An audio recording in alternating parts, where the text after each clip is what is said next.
Yeet. Ah, a gentle yeet today to I bring us didn't into know if this he was quiet gonna Saturday. do it. I didn't know if he was gonna do it, and that's why I'm like I kind of gave up at this point. So The whole point is to keep you guessing. Yeah. John, you've ruined yeet for Sky. Wow, that's I was impressive. about to say, John, you broke her. John, come Christ. on, bitch. Done. Hold on. Let me make up for it. There we go. There it is. Thanks, Conrad. Alright, so, who would like to recap last time? Shit's fucked, son. You could say that again. Great deals of chaos because we left a pixie and a Fey Spirit Pseudo-Dragon familiar alone. Unattended. Yep, in the castle for probably several hours at the very least. It might have been an entire night. I cannot remember the progressive events. It was now. roughly 4 to 5 hours. Yep. So yeah, several hours unattended, and they made the best of it. People were turning into goats and birds and various other things. The entire castle was illusioned to look like some kind of jungle, and then eventually like the swamps upon request. There were 7 fairy dragon versions of Thorn flying around. Ashta was very unhappy with the entire thing. Rosalind was delighted. And I think there were some mixed reactions among the party. Fervus, not happy once he realized his laboratory had been tampered with, though it turned out not to have been Thorn's fault. We'll get back to that. Dee, get out of my laboratory!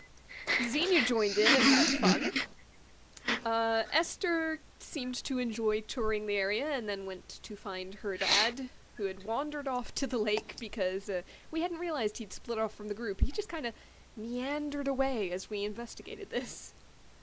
Yeah, as he is wont to do. Mm-hmm. But he's okay. I'm not even going to get into every single prank and every single thing that was done. Just That was a lot. Xenia had been invisible and messing with us, and managed to escape from Ashta with a little bit of help. Esther's stepdad, in the meantime, was talking to the fish in the lake, and then got introduced to grandbaby number 1, Jade. And just dissolved into tears. My poor father. Yep.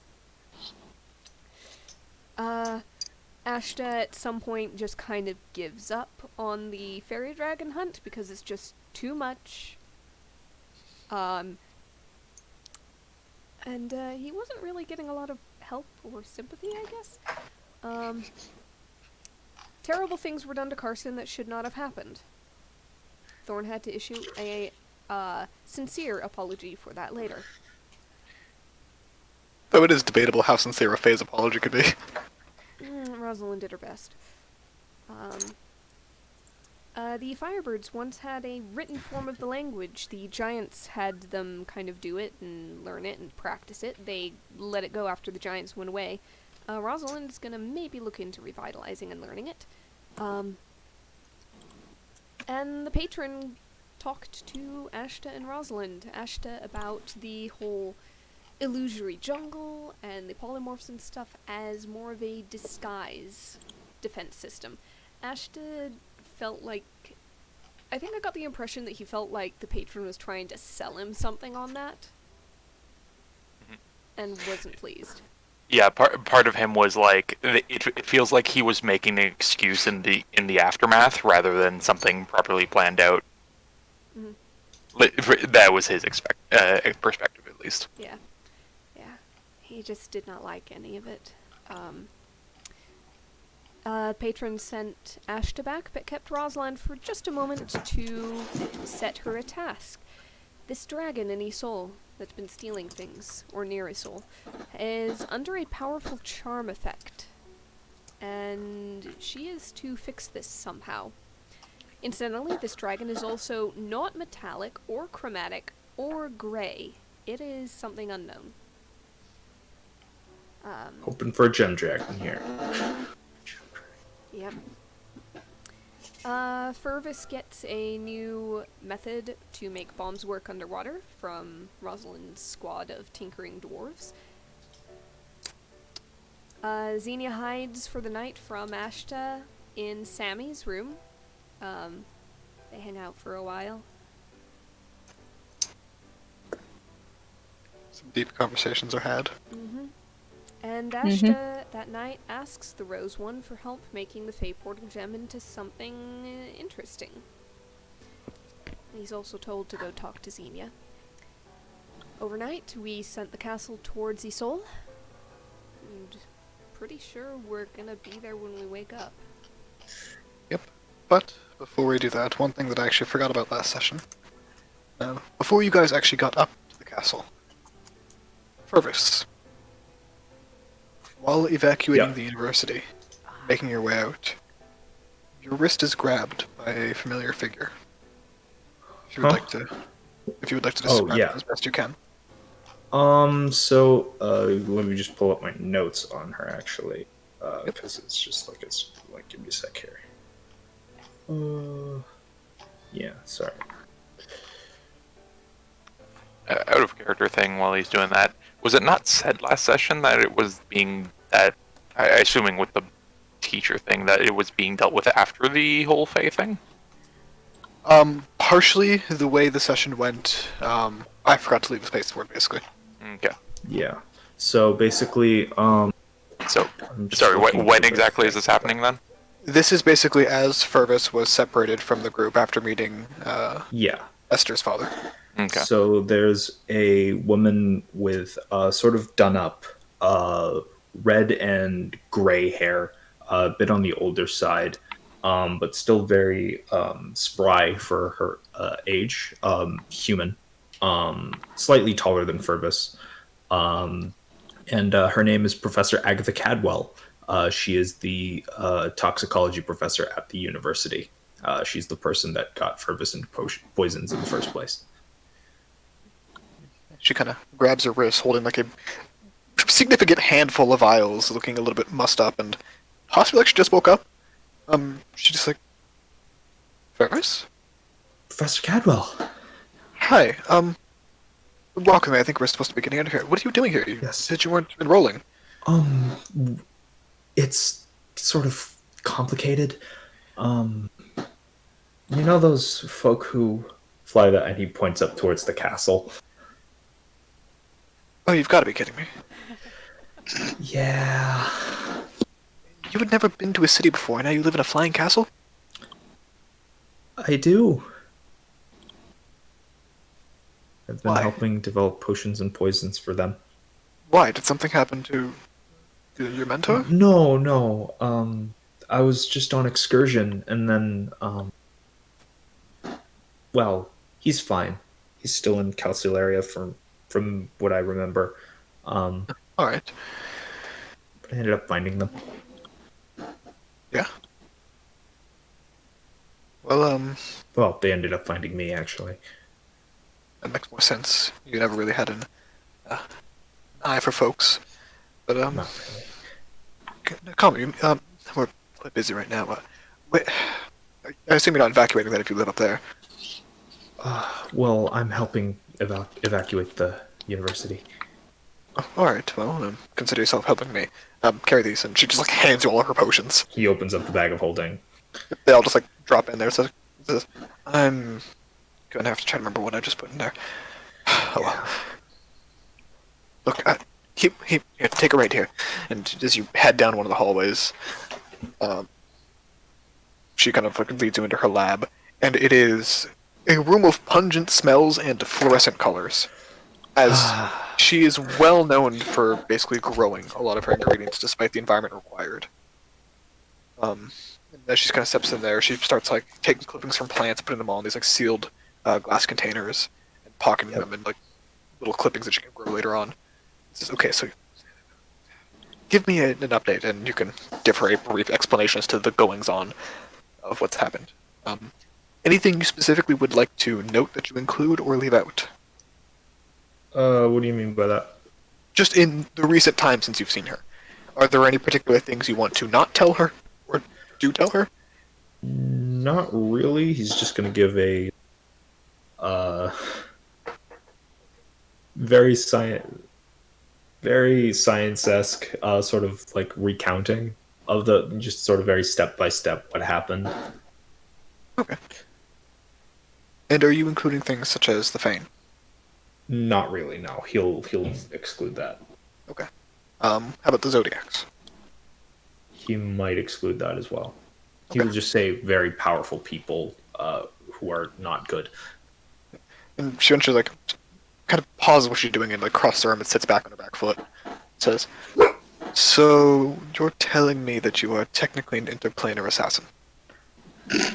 Assassin? Not What would you call using those poisons I so delicately taught you how to make on how to eliminate folks that you think are distasteful and powerful? Depending on the person, heroism? Go ahead and roll me a persuasion check. Oh god. Okay. Give me a second here. So I'm not persuasion check. Go ahead, yeah. Natural one. Perfect. That's The just eyes what I wanted. just narrow and just I see you've taken your little kindle of vengeance you always wanted and are using it towards homicidal intent. I'm not a Sorry, tell me how many people you haven't killed then with the poison that taught you how to make. many. Not that many. He's just gonna keep pushing them and just hope that he runs into a party member at some point so that he can. Oh no, she's Fun. still. She has like stopped what she was doing just to scold you, Fun times, meeting your old teacher. and she steps up very close to you, like towering over you by a couple inches, and just basically grabs you by the ear, and like is pulling your head as hard as she can without like ripping it off. And it's just like, do you remember the first thing I taught you about poison? Would I? Go ahead and roll an intelligence check. Intelligence or history? Intelligence. Intelligence. Okay. 19. 19.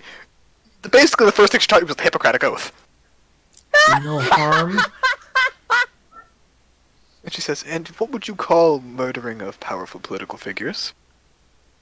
Other than a heroism? Harm.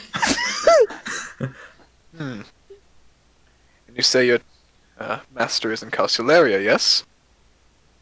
Yes. Well, I That's the suppose ball I have to in evacuate Calcularia. somewhere, don't I? Oh lordy. Oh. Great. Let me guess, Right. you plan to go to the... Do you plan to go to the gathering? You never really liked that Yes. kind of thing. I.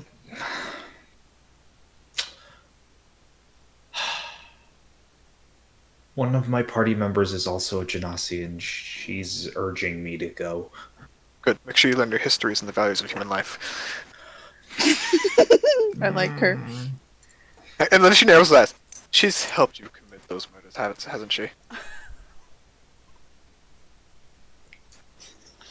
I plead the fifth.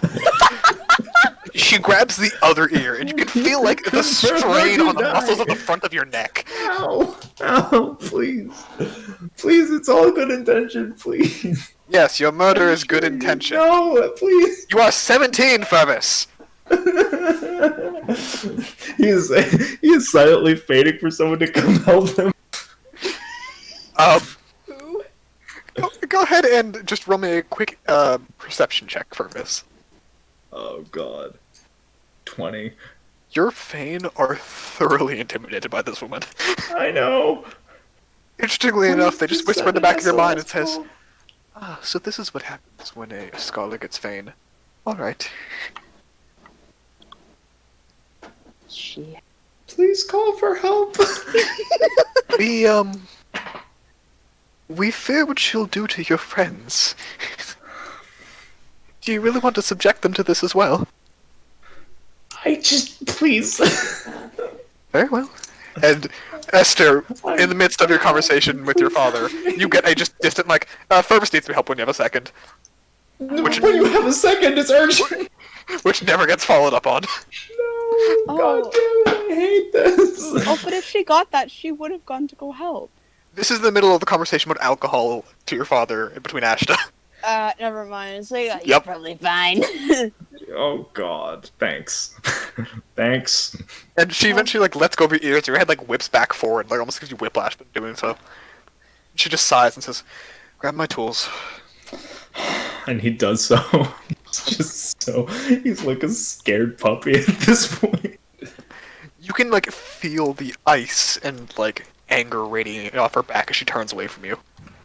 This is not the character I gave you. I said it isn't. she's a nice lady. Yes, and then you committed multiple murders at age 17. I commit murder. I didn't kill anyone. Well, hey guys, welcome to Conrad dancing on the grave of John's intentions with the character. Thanks. Look, if you had left and came back the furthest that you used to be, I asked you if you held anything back at it, dude. Listen, what was I gonna... Dude, I am literally catch 22 right now about the Zodiacs because, you know, they... But, like, oh no, she immediately thinks I'm killing off powerful politicians now. Great. Is she wrong? No. Here's the thing. No! Politicians. She's not fooled into believing it's just like normal politicians. She's saying that basically you're fighting with the poison she taught you how to do. Because remember, the way she does poison is more of a research thing. It's more for what they can do, not to be used. Annoyed. Man, come Me too, on. Fervis. In the roll God, I 20 hate chat, this so Esther much. did an amazing feign back, by the way. Oh yes. Tell him to dislocate his thumbs if he's in handcuffs and run? No! That's... And she just sighs and says, "Well, suppose you are. Maybe not an adult, but mature now." Dragged into it. Yes, I'm sure you did, and I know you're a good kid, but please. I know, I was peer pressured into murder. To be fair, Great, Be fair. yes! you're not wrong. She just sighs I and just. was Fervis was fully content to live in the desert for the rest of his days. And then you didn't. And then I didn't. And then he got dragged into this. She just sighs, and she turns back to you. She says, "There is a difference in the way you think, though. In your eyes. You've learned a lot. At least I hope so. Can you at least try to kill as few people as possible?"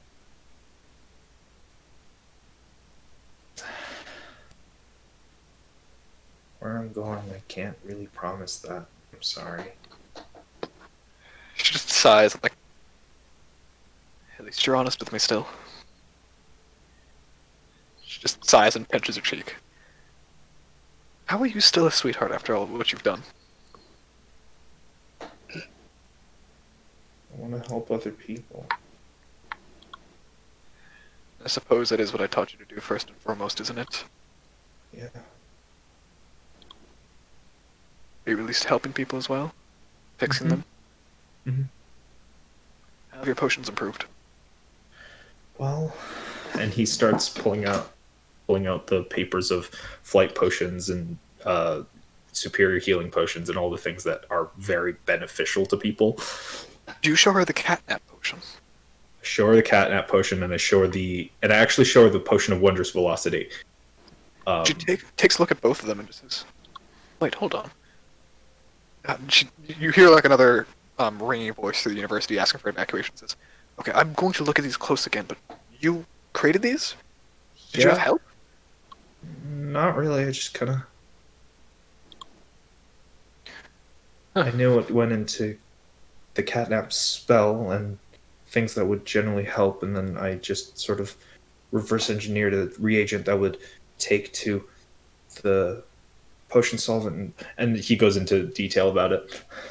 And she just like says, "Fervis, you're telling me? Hold on. Have you ever heard of the Mordecai conundrum?" No, I think Sir Archibald mentioned it once or twice, but Go ahead and roll me a He's- history check. Okay. History check. Yeah. Mordecai's conundrum. 30. Yeah. So Mordecai's conundrum is a basically alchemical rule that any potion that emulates a spell normally should not be superior to the spell. If it is, it must require ingredients that are of extreme difficulty to craft. You know you've very much broken that rule, especially with the Wondrous Velocity Potion. Yeah. Once again, dancing on the grave.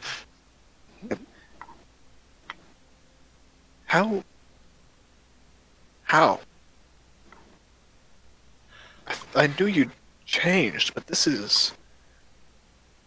The university normally offers a prize for anyone who can solve that conundrum. And you did this without the help of the researchers? I stumbled onto it. Roll a deception check. He's not entirely wrong. To be fair, he stumbled upon the mental capacity to actually do it. Yes. That's fine. This is lie by omission. Roll a deception check. 11. She just like... Oh, hold on. Actually, let me roll insight. Yeah. She just like, gives you this like baffled look. Like, I don't believe you. you haven't brought this to the dean, have you? No. Alright, I and haven't really you have talked any to way the to- dean in a while. do you have any way to prove that you did this? That this was your research? I mean, I have the original drafts. He Bring pulls the- out a notebook. Bring those to Calciolaria. And bring the dean to Calciolaria too. And show this to us and Archibald. Okay. There's somewhere in the range of like 100,000 gold for anyone who can solve that dilemma. Huh. This has been a problem for multiple Elven generations. Yeah. And yeah. And he'll do just that as they evacuate, likely onto the castle. I'm not sure. She's evacuating out of the city, but Out of the city. Okay. you are free to evacuate up to the castle, and she basically just hands you a magical card that is a singular sending spell that you can use to her. Okay. It says, whenever you have time, come visit me in the Archibald. Message me first to make sure I'm not still in transit, but Okay.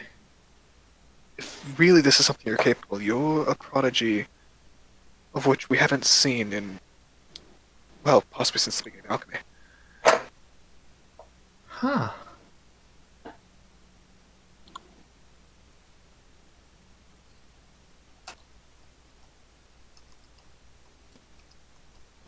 Right. And he's going to go up to the castle and he's going to sit down with the doors and he's just like, Well, technically you're going to go up to the castle and then scream at your lab yes, for a couple and then hours. have a panic attack for 2 hours and then sit Oh. down after everything is processed. Oh, this almost makes it worse because what if some of those notes were in your laboratory? They got moved 2 inches to the right. I know. It's fine. I know they're fine, but does he know they're Moment fine for the panic. next 2 seconds? Where that's why he's panicking. Here's the thing: we know Fervis's reaction that was had when they weren't there. Now that they are there, it can only get worse. I'm gonna die. We're actually gonna direct that I'm actually dead. Purpose doesn't know. So how far does that life oath go? The Hippocratic Oath. No, He's no, willing to Xenius. snap. You know he is willing to snap that like a twig. Until my soul permanently returns to Arvindor. Literally. Yep. So, hard cut to everyone waking up in Isol. You guys basically wait about 10 miles outside of the city so as not to invade the airspace, as you guys would know that Isol is a very much town populated by those who can fly. Looking at it from a distance, it's this strange tree. It goes in the air maybe 10, 12 miles, almost straight up, and then just keeps going. into the clouds and far higher than even some mountains. Small mountains, but mountains.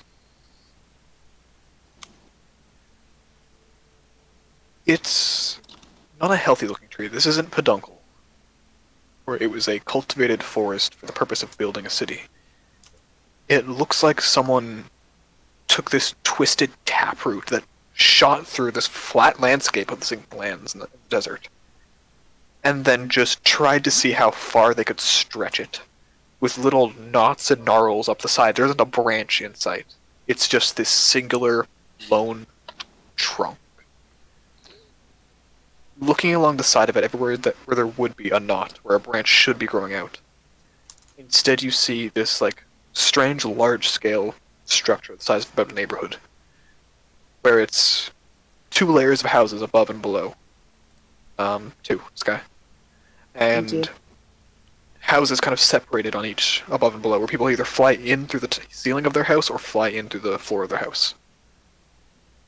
And at the base of this massive monolith of a tree, there are these tall, very tall for every other kind of tree standard, but looks dwarfed in comparison to the rest of this. Those California redwoods we see in real life, where they go far higher than they should be, giant sequoias,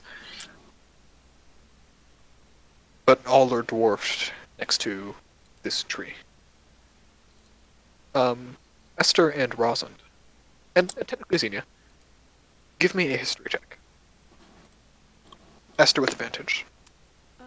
Do I get Actually, any sorry. kind of advantage? Rosalind with advantage too, yeah. Yeah. 15. 23, and let's see Esther. Give it a minute. She's going. Okay. So, you all would know that the tree of Isol has its own name. It's known as the Augiri tree. There'll be a document with that in a second, don't worry. And it is this tree that grew around the same time as the forest of Peduncle began to grow.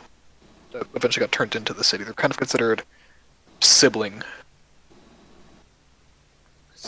cities? Plants? You're not really sure if it can be called a singular plant on a scale this size. And there's a lot of legends about how they relate to each other and what they mean to each other, of varying kindness, origin, and all sorts. But heading to Isol, where are you guys heading to? There's a small city at the base of the tree, and there are little networks of housing, markets, everything that go up the side of the tree, carved into the bark. That some that only can be flown to. Where are you guys dropping off? Has Rosalind been here even once? You have been, and pretty much anyone who doesn't fly only stays to the base of the tree. Alright. It's this almost accidentally segregated thing in Isol, where anyone who is a race who can fly tends to live in the upper parts, and anyone who doesn't lives in the lower parts, and that's just kind of how it is. She'd be most familiar with the lower parts then, but familiar isn't even a good word because one visit, one time. Yep, How maybe 3-4 years ago. Yep. How often would Esther have been there? You wouldn't have ever been here. Going across the sinking lands is exceedingly dangerous. It's called the sinking lands because it's pretty much exclusively mud pits and sinkholes. That's kind of why a tree of people who can fly is allowed to exist, because no one else can really cross this place safely. With fly spells or Fervus's potions, we would be able to traverse the upper reaches. However, we're going to be a little bit more capable of natural movement on the ground. All we're after right now is information, yes? Yeah, Assume probably so. the most who would know it could either be in a market down here or people traveling. Maybe they've stumbled across the area, know a bit more detail, got scared off one here. You'll find marketplaces and information on any level of the city. It hardly matters. Yeah, but lowest level could work just travelers who may not be able to fly. I don't know. I'm just trying to narrow it down. I would suggest that I have an old friend in the city, though I'm not sure he'd be able to actually help us with this. That would be at the lower level. Real quick, Conrad. Astra's just gonna feign over to Jay, just ask where he is right now. Kind of like a sleepy. Hold on, let me check. When I checked last night, I was somewhere in the Shifting Isles. North, south. Southwest of Fluss, a bit south of Kakoween, and very west of Kakoween. We're in Isol. Do with that what you will. I'm a really long ways away.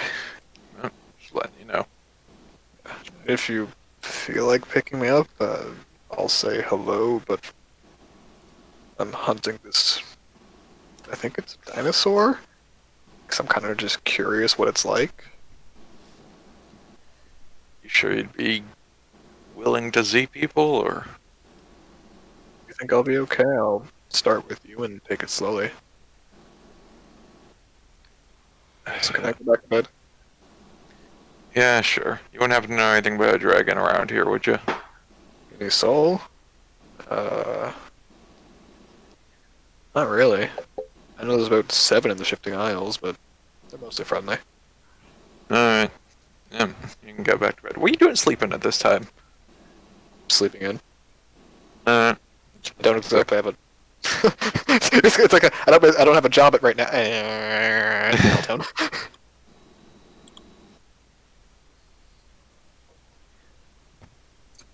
So, you guys, I assume, land down on the.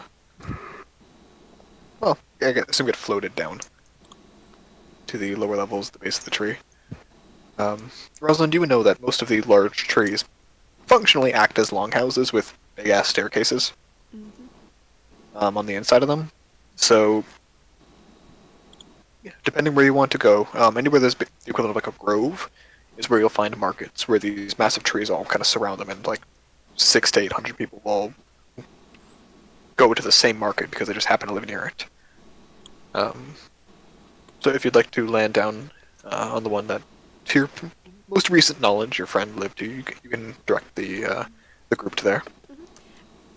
And I'm gonna go ahead and write a quick note to the effect of, I am in the city if you happen to be in the area. I've got some people that I'd like to introduce you to. We're following a curiosity at the moment, and just give it to Thorn and tell Thorn about where she would have last known to send it, and have him fly off with it. Yep. He makes headway relative to the descending. I can't think of the word. Platform. Does he have to be within range for telepathy or no? No, not for me. Right, because he's a pseudo dragon. Yeah, 100 feet for anybody else. But Rosalind's got that weird Pact of the Chain feature from early on. The Eyes of the Chain Voice of the Chain Master, that's the one. Okay. So he makes a flight out. And about 30 seconds after you land, you get a telepathic message back of saying, yeah, he still lives there. Gave them quite a fight when I came in through the door.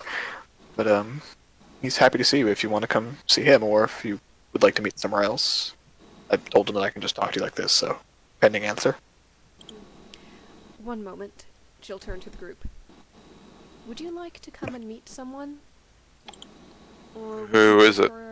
Would you prefer they come and meet us? An old friend of mine, and his family. Old friend. A pen pal, really. Though we've met a couple of times, and first time in Esyther, when he was there on business. There's a pause from Asher, and he thinks about it for a second. Goes, just a pen pal, huh? All right. What does he do? Noble? taking over his family business, a bit more mercantile.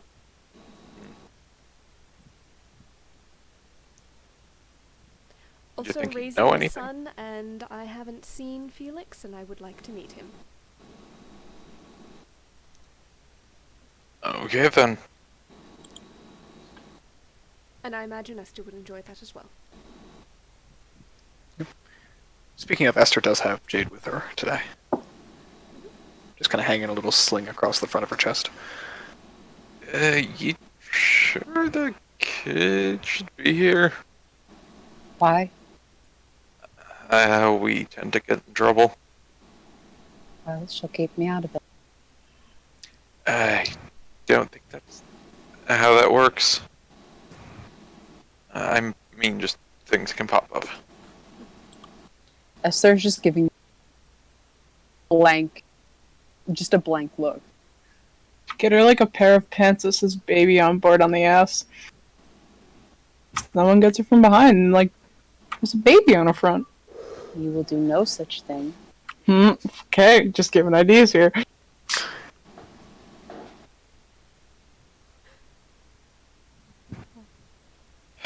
Alright. Alright, Rosalind will then very briefly look through Thorn's eyes. And she's going to speak in her own voice through Thorn. You see a jolt of family members as the voice comes through. Hello. Thorn's told you that we're in the city, and well, if you would be open to a brief visit, I'd like to introduce you to some people, so we'll be by shortly. Oh, alright, yeah, we'll have tea? A meal. We'll have a meal ready. Welcome back? I know it's been a while, and I know it's short notice, and I am sorry.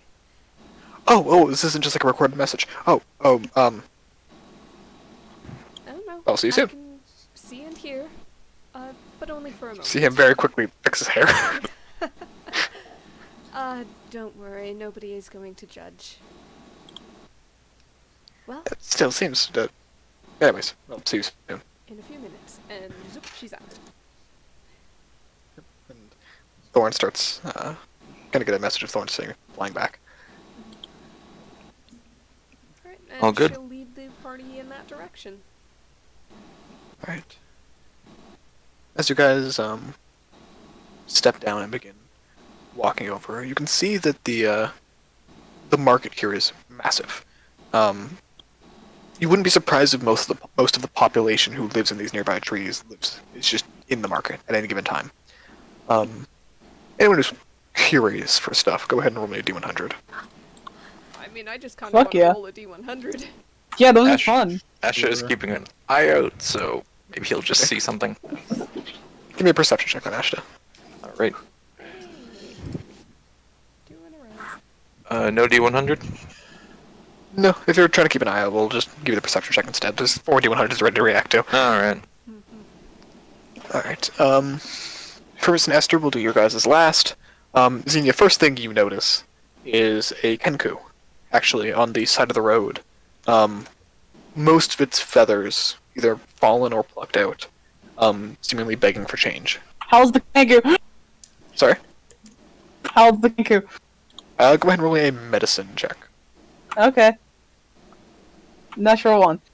You have an Love it. inkling, it's not a child, you don't think? 11's still an 11. Skill checks aren't automatically. Yeah. Yeah, not a child, but begging for change. Sees you guys walk by in your craziness regalia, and basically makes a sound of coins clinking and holds up a upside down hat to you. Looking closer at them, they seem to be missing one eye as well. I want to keep him. I also don't have any gold on my sheet. I have 56 copper. You Don't want you- some gold? I'll give you some Don't you have the Xenia loot, or is that empty too? There was never any gold on that. Oh, that's hilarious. I haven't had gold for months. You do also know that like 1 copper is like a day's worth of food for the average person. I'm giving him 10 copper. He takes it happily. There's a clicking sound and like tries to go like shake your hand. I'm sorry. I'm this sorry. This thing is like emaciated. I'm sorry. I can't give you more. The rest of you do see this too, by the way. It's just Xena was one who noticed them initially. There's a look over and there's just a feign from Ash. Like, could you check for like diseases or anything? That's a pretty thin-looking bird. He's just like checking, just like, can I check you out, buddy? You good? I heal. You see, like the one eye kind of goes wide, and they almost like start like scraping at your feet, and like go to like start like shining your shoes. No, don't. I'm a friend. I'm a friend. Ash is gonna insight this. Go for it. Also, Esther, give me a history check. 29. Oof. Ashton, this is someone who is beyond desperate. They're doing anything they physically can to get by right now. Sorry, only picked the first one. Yep, that's okay. Esther, you remember vaguely hearing that in Isol and the Sinking Lands, Kenku are specifically treated very poorly in this area.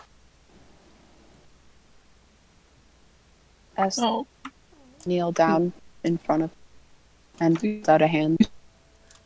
And Checking him over. Yep, go and roll another medicine check. Looking them over. Sorry, give me another thing, Esther. Yeah, as described, this is poor beyond poor. This is not squalor. This is on the brink of starvation. Give him the rest of my copper. And he just like starts like fumbling and like trying to find places to hide it on their body. They're not doing great.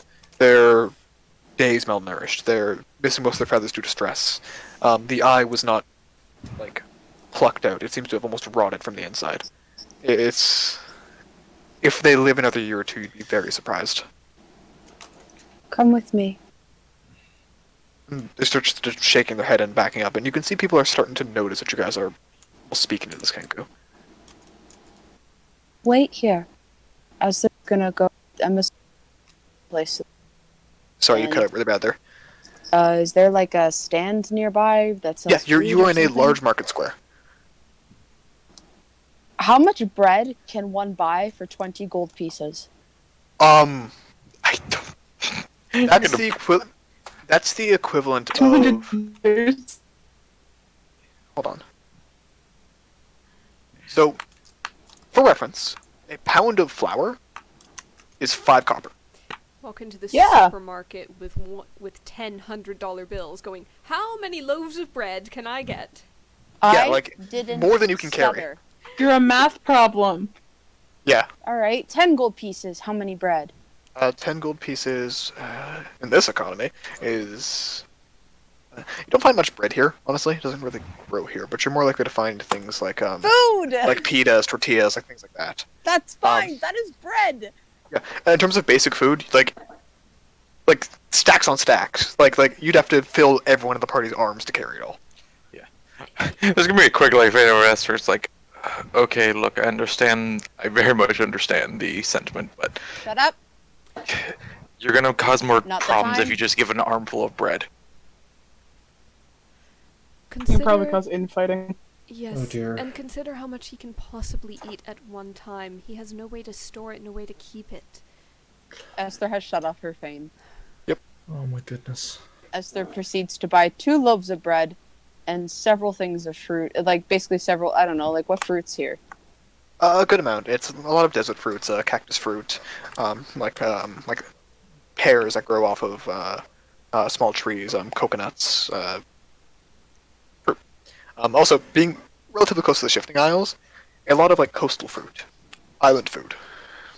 Alright, she's gonna buy 2 loaves of bread, 3 pears, bring it to the Kenku, sit down in front of the Kenku, and set it in front of him. And they'll kind of make a sound, and it's like this like sweet little girl's voice says, "All this for me?"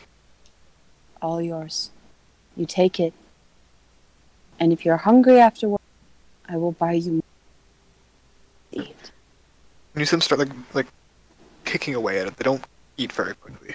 They seem almost like cautious and waiting for you to take it away. She's sitting there watching Jade. Jade is kind of points to them and makes a sound. There's no change to her face, but makes a sound almost like a choked sob while pointing at her. It's her normal sign for basically reading someone's mind. I know, dear. I know. Earlier you Plus said kind. The kind of crowd that was around you has started. They're giving you weird looks, but not like stopping or anything. I was gonna say if anyone even stops for an extra few seconds, Ash is just gonna shoot him a look. Yeah, you do, and that keeps a good amount of them away. The armed guard of Ashta is a pretty good deterrent for most people. Rosalind would actually help with that. She's got intimidation proficiency, and it's built for the kind of move along, pay no attention, or Rosalind gives a few well placed and well timed taps on shoulders to Asha and points to people. Yeah, or even just fan messages. No, I mean to give people reactions. No, she can put a look on her face. Go ahead and give me, with help from Ashta, intimidation check, Rosalind.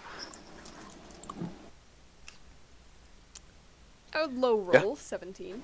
It's significant enough for most people just going about their day of shopping. Esther, after he's finished half of just He puts most of it in a little sack he has, and you would know well enough that trying to consume, especially sweet, rich foods like fruits, when you're starving is not a good idea. He's probably going to pace it out. Are there more of you? They kind of cock their head. Like a slow nod, and then a voice of a gruff old man just foreigners. From the Kenku? Yeah. Okay. Are we the An old foreign? man's gonna get beat. See, I Okay. punch children. Devin punches old men. Yes, they deserve it. Are there God. are there children? Nod. Kind of Can you- cautiously, looking almost scared at you asking this. It's okay. Child, Sorry, cut it again. I have a child of my own. They kind of nod and almost give a nod of respect to the child. I want to help. And they just kind of start shaking their head and say, no, thank you, no. But it's okay, no. Please. They just continue shaking their head. You can see the one eye is flicking back and forth with fear now.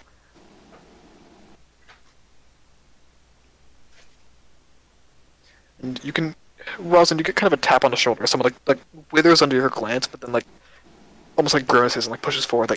Hey, I don't know if that's some passing noble or something, but she's not gonna make things better for that Kenku.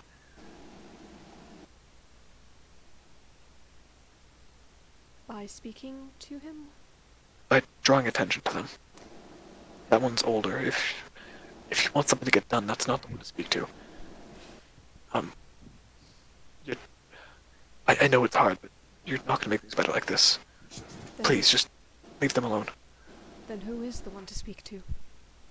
She starts kind of looking around and just, I don't know any names, but I know there's rumors of some kind of pickpocket ring or something like that. It's probably your best bet. You can't stitch a wound by dabbing at the edges.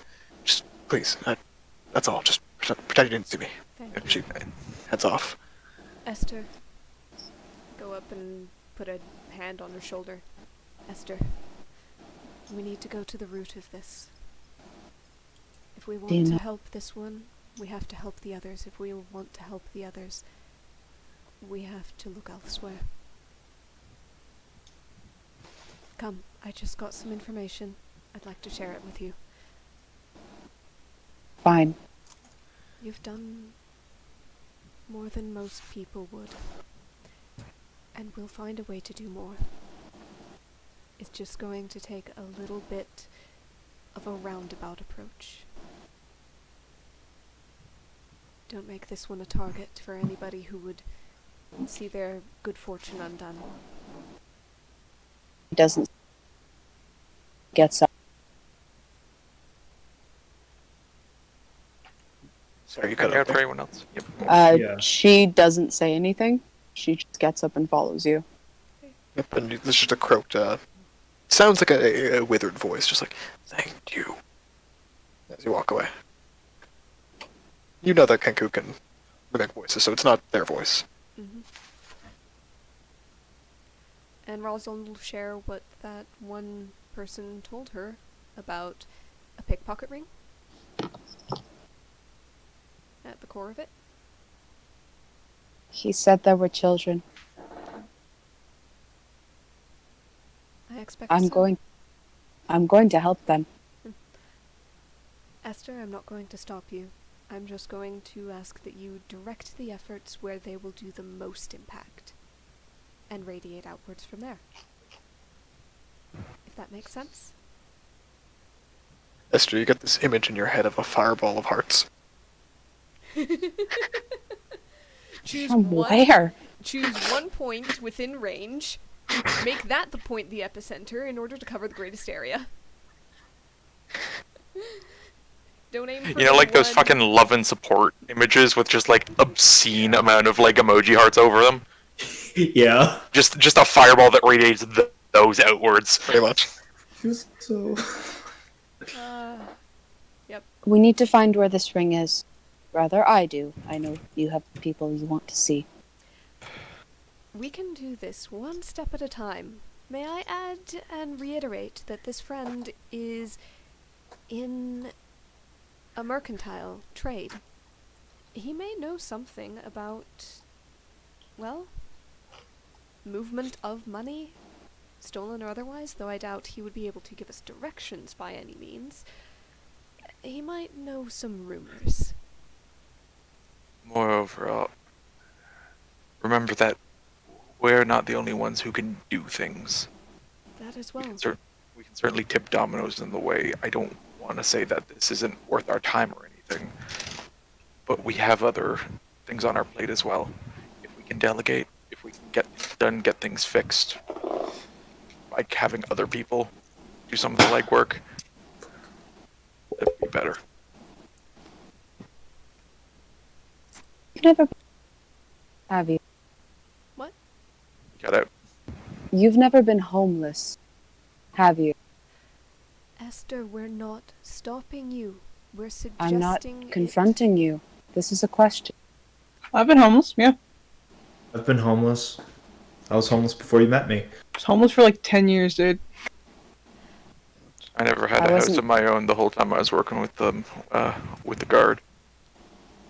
You hear a slight voice from Rayla that says, and he spent about 3 years drunk in a ditch. As far as accusing goes, I may have been the only person present who that would have had meaning for. I've never been without a home. You're right.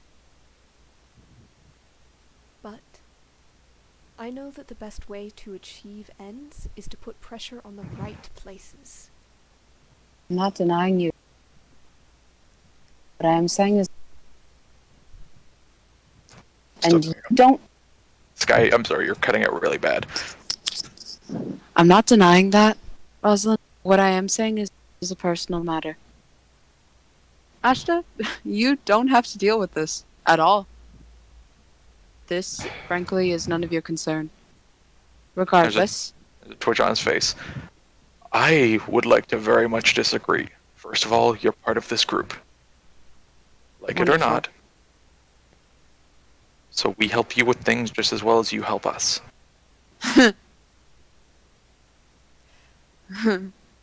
okay. If you want to fell a great tree in a forest, for the one thing, you don't chop at all the branches and twigs first. You go towards the trunk. For another, it's best with a little bit of help. Again, I'm not denying you that. Good.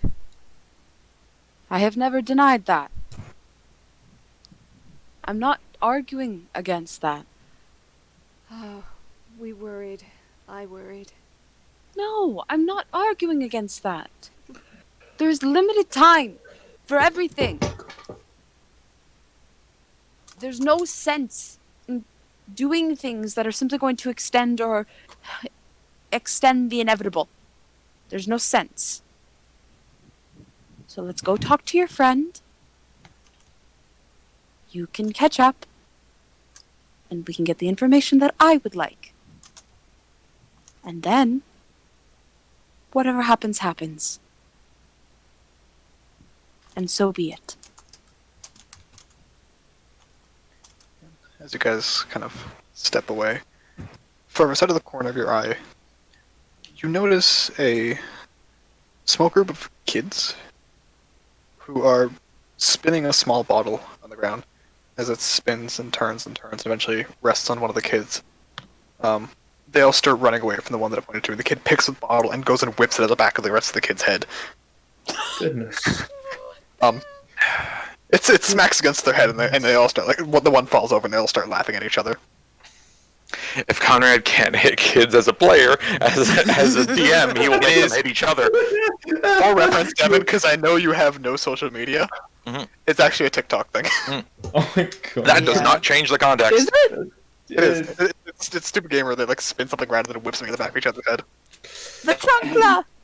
Yeah, I've seen that, but like That does not, I'm not imagining, remove like, a the context glass of your Coke track record. bottle Yeah, just shatters against someone's head. it doesn't shatter because it's not sugar glass, but Oh, so it hits solidly. Okay. It goes bonk. Okay, so I it goes bonk. run over to the kid.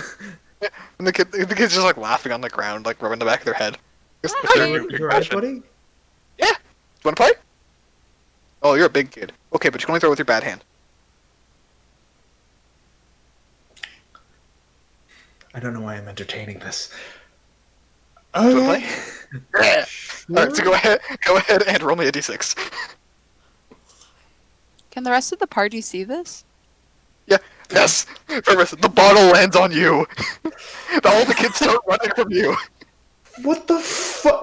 The next part of the game is that you throw the bottle at them. Alright. I guess. Go ahead and roll a dexterity check.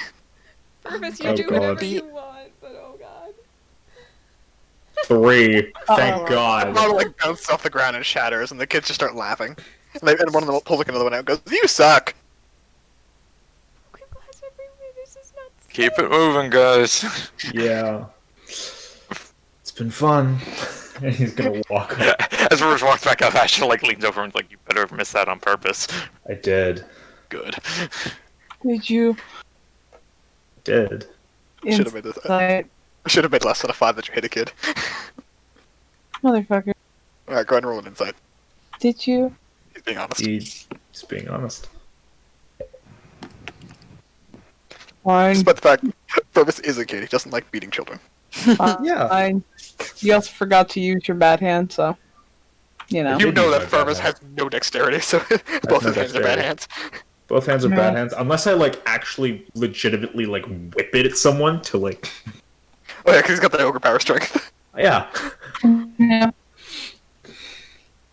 So, fine. as you guys continue walking, Esther and Rosalind were the 88, 89? Yeah. Esther and Rosalind. By the way, Ashley, you haven't noticed anything completely out of sort. It's a kind of typical market square. You see it every once in a while. Yes, I have, Ariel. You see like the standard market square stuff, like little debates going on, minor pickpocketing, kids laughing, adults trying to harry the kids, negotiations, like all the kinds of stuff. If Asher just happens to see like a pickpocket like close enough to him, he'll just like try to bump into the person and get their attention. The one If we being can. pickpocketed or the pickpocket? The one being pickpocketed. Okay. You bump into what looks like a bit of an not quite noble, but like better off. Probably, Basically trying to shove them into the pickpocket. Okay. Go ahead and just roll me a d20 luck roll. All right.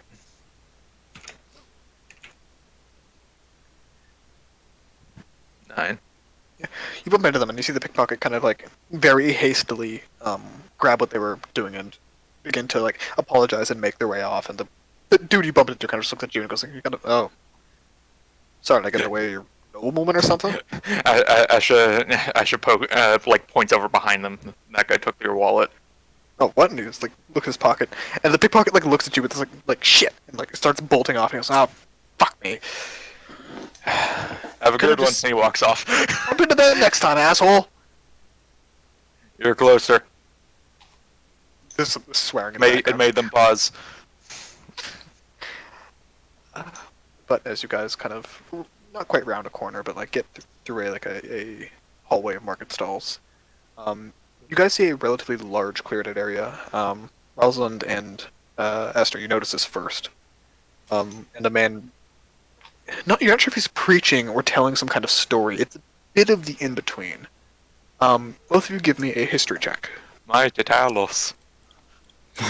Oh God, please not Heimsker. 4. Let me show you the power of the Esther. Stormcrown. From what you vaguely hear at first, it's actually a telling of a common story that surrounds Isol, basically where the tree came from. Where, if anyone's curious for the full thing, I wrote it out for you guys. It's the story of the Augiri tree.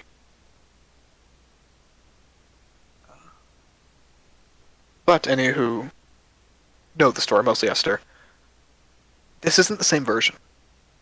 This is a version that speaks to corruption rather than competition. Speaks to the brothers being jealous and almost like toxic to one another, of desperation and like rot, as opposed to a story more of like friendly competition and two brothers very like one growing squat and strong, the other growing tall and narrow. That's what it's usually told. It sounds almost like a criticism of the story, or like some edgy teenagers version of it. It strikes a weird discordant note. But you guys are free to read that as you'd like. I'm not going to bother recounting the whole thing for you guys. If anyone's curious, I don't know if it showed up properly, but it's in the lore section. It's named as the Augiri tree. Popped up for me. Mm-hmm. Okay, good. It didn't give me the thing that said it popped up, so I wasn't sure. But as you finish making your way to the sequoia tree that your friend lives in Rosalind, there's a young Kenko, actually, pretty well dressed. At the bottom of the stairs, it says, in Everett's voice, basically, "Welcome, friends and guests. I have food ready for you. If you'd like to come up, please join me." Thank you. They nod and offer to lead the way up if you'd like them to, but followed soon by a female voice, which you probably don't recognize very closely. Saying it's like, "If you'd like to be left alone, we can, but our young friend here will guide you if you'd like." I would appreciate the guidance. It's been a long time.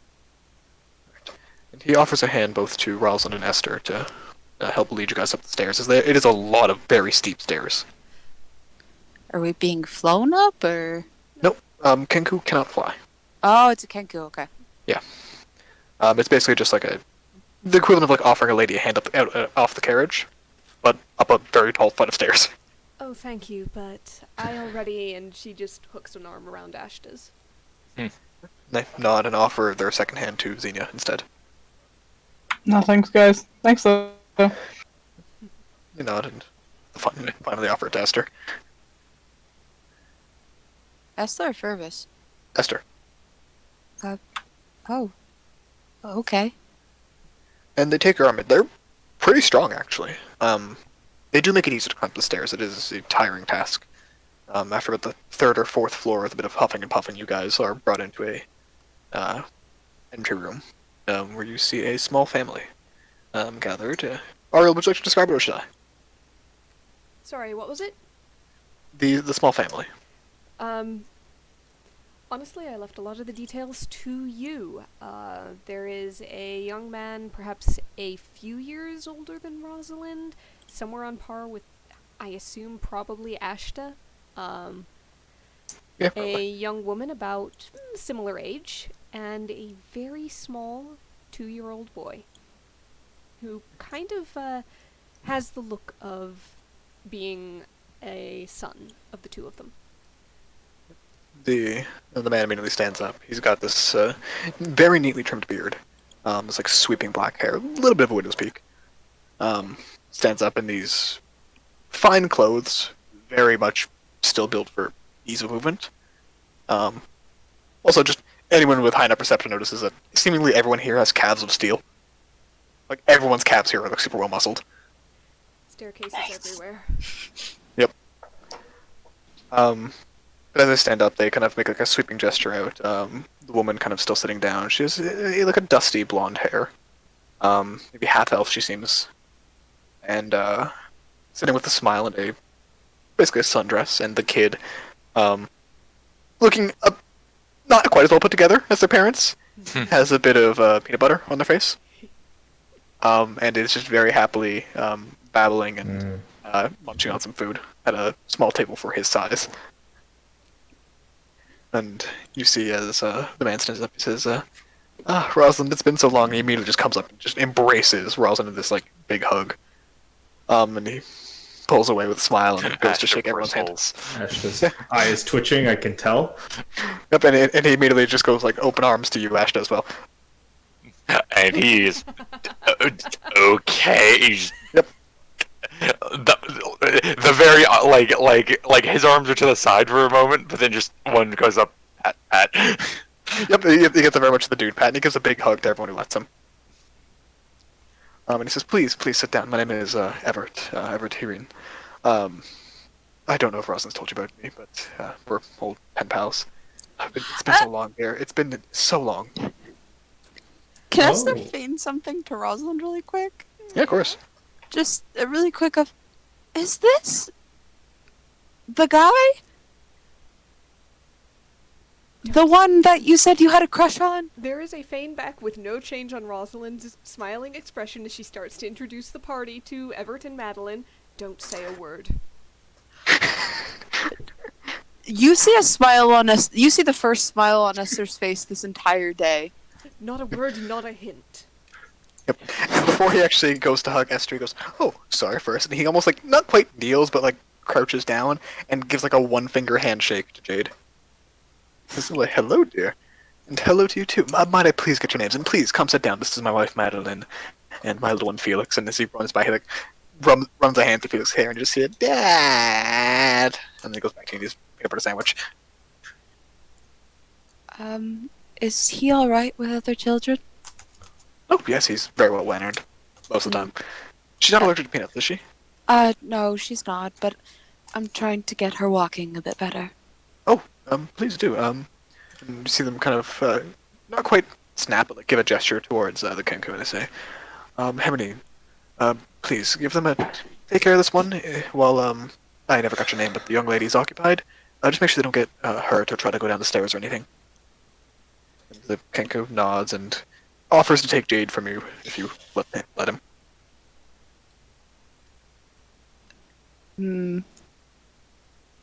Insight, real quick. Go for it. This is motherly. Yep. You have bonus on all mother checks, don't worry. Yeah. Doesn't seem to have any kind of ill intent. It's just a Kenku seemingly doing their job, and if not like a butler, some kind of servant. Just you've seen the type of thing before. If Issa hadn't been a guard, she might have had a similar role at some point. Yeah, Esther's just uncomfortable with the concept of servants. Yeah, that's fair. Jade, you go and play with Felix, okay? Make a friend. And she nods and she points to Felix, and just like babbling sounds come out of her mouth, and she just smiles. Good job. I'm proud of you. Now go, make a friend. And you hand the Jade to the Kenku, and they don't quite smile, but they take it, and they seem to have like a fond expression on their face, and try to like I forgot, has Jade walked before or no? It was never specified. Okay. In that case, I'll assume she's walked a little bit, just not very much. Yeah, I assumed a bit. Again, like the whole... The toddling. Yeah. A good few steps and then faceplant. Yeah. You see the Kenku actually almost like hold a hand just so they don't like hit their face if they fall, and like try to let Jade walk their own way, and Jade does her best. She's a child. And the kids just like continuously babble to each other, with the Kenku sometimes repeating their babbles and similar babbles back to them. It's a whole language and a half. When Esther sees Jade walking, she looks like she's about to cry.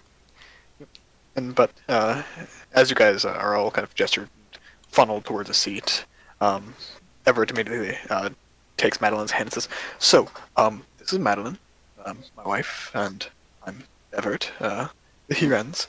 We are old friends, pen pals, once guests, business partners, whatever you want to say, to the Duke and Rosalind. I assume you are her lovely retinue of guards who the Duke has spoke so much about. Yes, and also dear friends. Ah, glad to hear." And she's just like looking at each of you, points at Ashta, says, "I'm going to assume you're Ashta." He tilts his head. What have you heard? Mostly that you had a what did he say it? Stormy expression, and mentioned something about like he gestures towards the stubble on his own face. Says apparently we have similar beard styles, but something about a walking can of rage and Oh, deadly force. That's unkind. I mean, is it inaccurate? Ooh. He kind of looks like he wants to murder me, being honest, Rosalind. Don't worry, he doesn't actually. I'm not so certain I believe you, but I will trust you. Out of character, it isn't the most accurate because sometimes he's a flying can of rage and anger. True. And he points to Esther and goes, and of course Esther, assistant to helping Issa raise Yenben, right? Excuse me? Repeat that? Helper to Issa raising Yenben, I assume. Kind of. So you're And concurrent pen pals. Yes, well, me and the Duke communicate quite often, especially with the influx of new members. We were in contact with what kind of supply routes I can get for him. I didn't hear about this young one, though. Would you like to introduce me to your daughter? I assume it's your daughter. Yes, her name's Jade. Jade, wonderful name. She says, quite interesting to think I can actually talk. So young, mine wasn't able to speak till, well, very recently. Pardon? Who's speaking? And she gestures towards Jade, who has pointed to the Kenku, and is like waxing poetic about the dangers of eating peanut butter too fast. Oh my Oh. god. No, Kenku translator. alright, The Kenku, by the way, looks bewildered. she's telepathic. Oh, quite interesting. Oh, is she, what are the words? Psionic? Is that the word? I don't know how to say it in common. I suppose it was genetic, so yes. Oh, I didn't know that was genetic. Most of the genasi I speak to say it just comes with chance. Well, it's a very unlikely chance then, but if she's not capable of forming her own, she can form her own words, but they're not the most well pronounced. She had a very interesting first. I think it's fair to say Jade is an exception to a lot of rules for kids our age. Yeah. Yes, I hear that comes with the territory with you folks. Mhm. How much Well. has my father been filling you in? Well, he hasn't really had you there to talk to as much, so he's been quite in need of a friend, and I've been happy to fill the void. And you also haven't sent me any letters lately. I'm almost wounded. I am very sorry. I kept intending to, but then there was always something. Yes, we live in dangerous times, don't we? Yes. Unfortunately, I'm here almost on more business than just the enjoyment of seeing an old friend and family. Well, that's right. Do you at least have time to relax a little bit first? A little bit of time. Depends Alright. on what time. Maybe 10, 15 minutes, just enough to catch up. At least a little bit. I think we can do that. Alright. He looks And at he everyone points else to for Xenia. confirmation. And I'm going to assume, I've heard a few names, but Xenia was the first one that I heard? Still, yeah.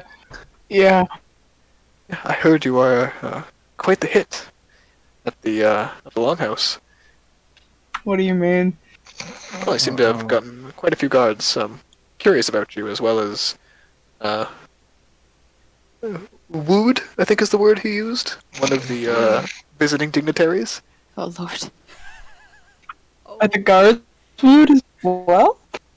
Or just confused? I think the word he used for them was distracted, but that was a month or so ago. I do that too. Very well, I can see why. And he gives you a smile. This and dude bow, is like, doing the "Whoa." equivalent of like catching up on his soaps with Yep. us right now. Yes, very much so. And then Madam kind of like bats his arm and goes, "Effort." She goes, "I'm sorry. It's just No. how I am. It's just how I am."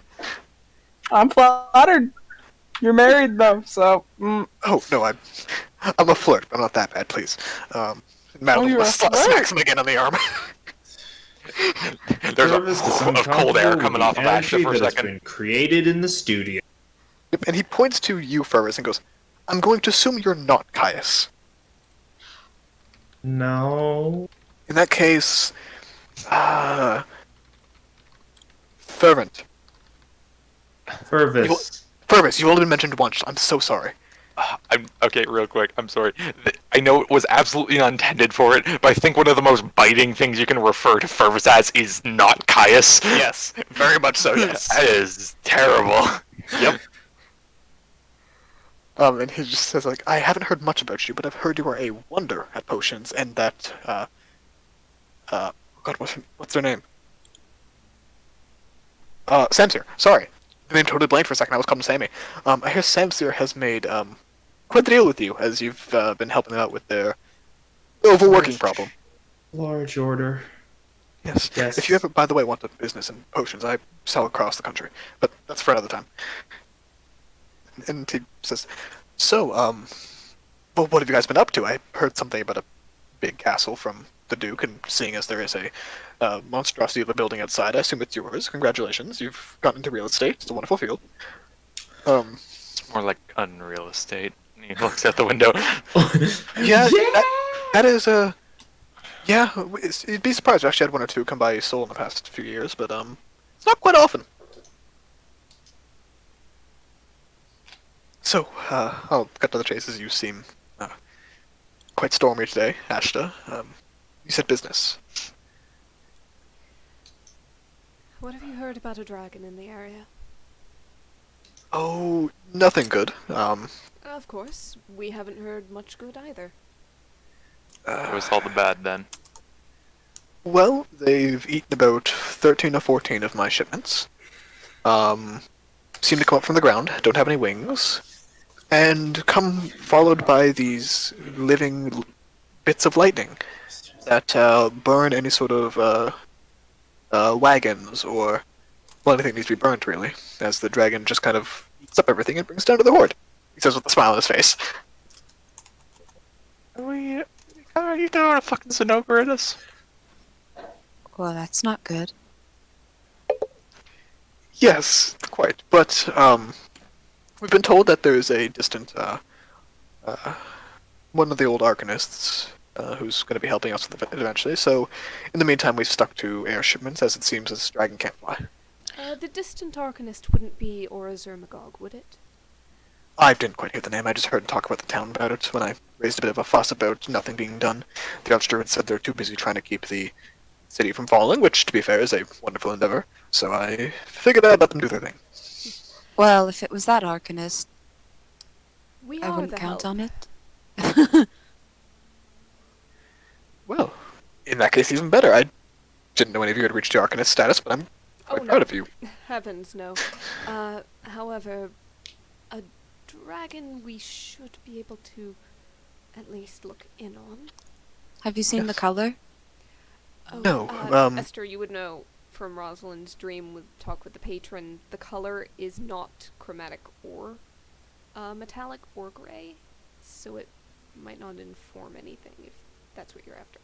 Sorry. Then what color would it be? One that does not neatly conform to the pre-established little slots and A prerequisites. secret that will help us later. One Yeah. that Of could course have it been does. made by It's Conrad a years Zinogre. ago. It's Yeah. a Zinogre. We're gonna fight a Zinogre. You can think whatever you want to think, Devin. An old cheat Conrad made years ago and never got to use. Yep. I got to use this in Ogre many times. It was great. It It's maybe Zenogre, but it was great. Right? Oh, I still have the notes. What were the shipments? Mostly return shipments from the Genasi. We help. Sorry. Mood. Sorry, very loud car. Nice.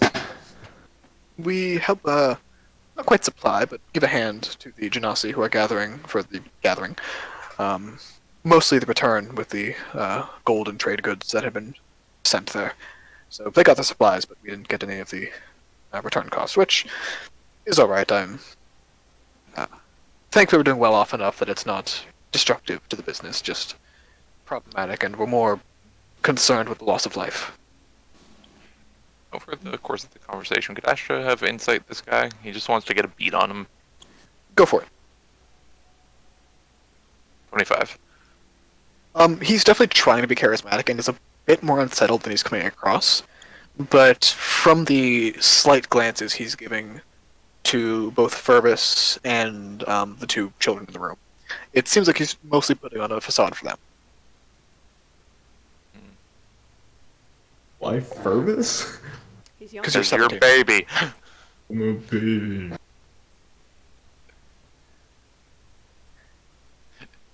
You can't walk in the room with a character and be like, he's 17, and be like, why is my character being treated like he was younger? He's not a baby. Yeah, yes, he is. John, I want you to look at a high schooler in 12th grade right now and tell me you don't think of them as a child. Keep Yeah, in mind also, okay, this then, is in a world where people live to 100 at max, not 1,000. Anyways, I think you said that backwards, Devin, but yeah. I mean for him looking at high schoolers. Anyways, Okay. Yes. just so it's taking down your shipments. Yes. We've stuck to air travel since then. Bit more of a premium, but So it well, no can't one dies fly. this way, so. As far as we can tell, it never has. So it mainly burrows. We would assume, in the sinking lands, there's a lot of open space and chasms, so it's possible it just climbs.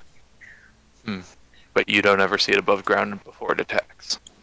I've never seen it myself. Most people who've seen it haven't lived. It's mostly through aerial sightings that we've noted anything happening. Of course. And most are too afraid to get close for obvious reasons. Hmm. But it wouldn't surprise me if it burrows, as the Archdruids have told us that the lands have been collapsing more quickly around Isol than even previously. It's been happening since Peduncle fell. Oh, Those who have seen it, what did they describe it as? A dragon, mostly. Has wings as far as I can tell, just not used. This mottled color, almost like a sort of camouflage. But still serpentine, dragon-like in shape. Dragon-like in shape, but not necessarily a dragon. It's possible. Again, most choose not to get close for good reason. And again, followed by these like lightning creatures who seem to protect it from the air. lightning creatures like Element- elementals? It's likely, if not elementals, then shrouded in elemental energy. What does Asha know about this? Oh no. Go ahead and roll me a just perception check with advantage, basically. Hey, Conrad. Out of recollection, how many holes did the dean say there were? How many holes? What do you mean? Holes in between the planes. There was one in Valeri. Could you use Feign for another advantage? Didn't Sure. he say there was one to the north, the west, and the east? There's one basically in every cardinal direction. Yeah.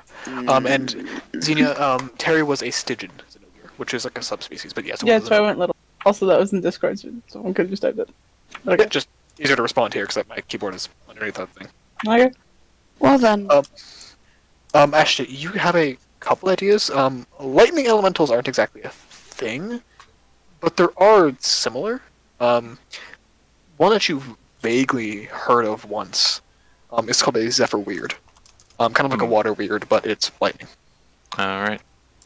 Can Can he... they're actually interesting.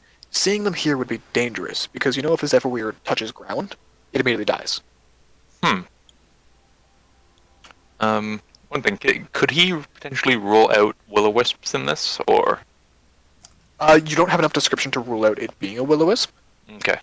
but if it is elemental, it's most likely a Zephyr Weird. Okay. But basically, with that, could he then, if more information is found out, kind of narrow it down a bit more with what he knows? Mention it again, but possibly, depending on what information you get. Okay. They're very similar in a lot of aspects. Yep. It's mostly size that they differentiate. Hey, All right. Well, also elemental or undead, but yes. Well, yes, but in terms of like visual, hey, Conrad. yes. Esther can recognize the magic of the hole that we felt in the volcano, yeah? Like the magic surrounding it? Vaguely, yeah. Ash had a bit of an easier time with it because his whole planar energy thing, but yeah. Out of can she try to focus and see if there's anything like that in terms of that amount of wrong, I suppose, near Isol? Sure. I would basically say that it would be a meditation thing, and the more time you spend, the better luck you'll have. But if you want just a quick one, give me a D100. Anything above an 80 will give you an answer. I think I've mentioned before something we should try at. Nope. Yeah. You can't quite tell. You would need a chance to focus, and for a number of reasons, you are rather unable to, especially considering the atmosphere. As the focus is really hard and separate toast. But no, a thing I said before that we should maybe try at some point after we probably deal with the inter-party issues that would probably prevent this. But Esther, Xenia, and Ashta doing some sort of ritual, something to like look out for very large elemental plane disturbances, like the volcanic core, with their magic. Maybe using the shrine that did the scrying that Alcint was doing. Just upscale that. Would be interesting. Yeah, it's definitely the crew to do it too.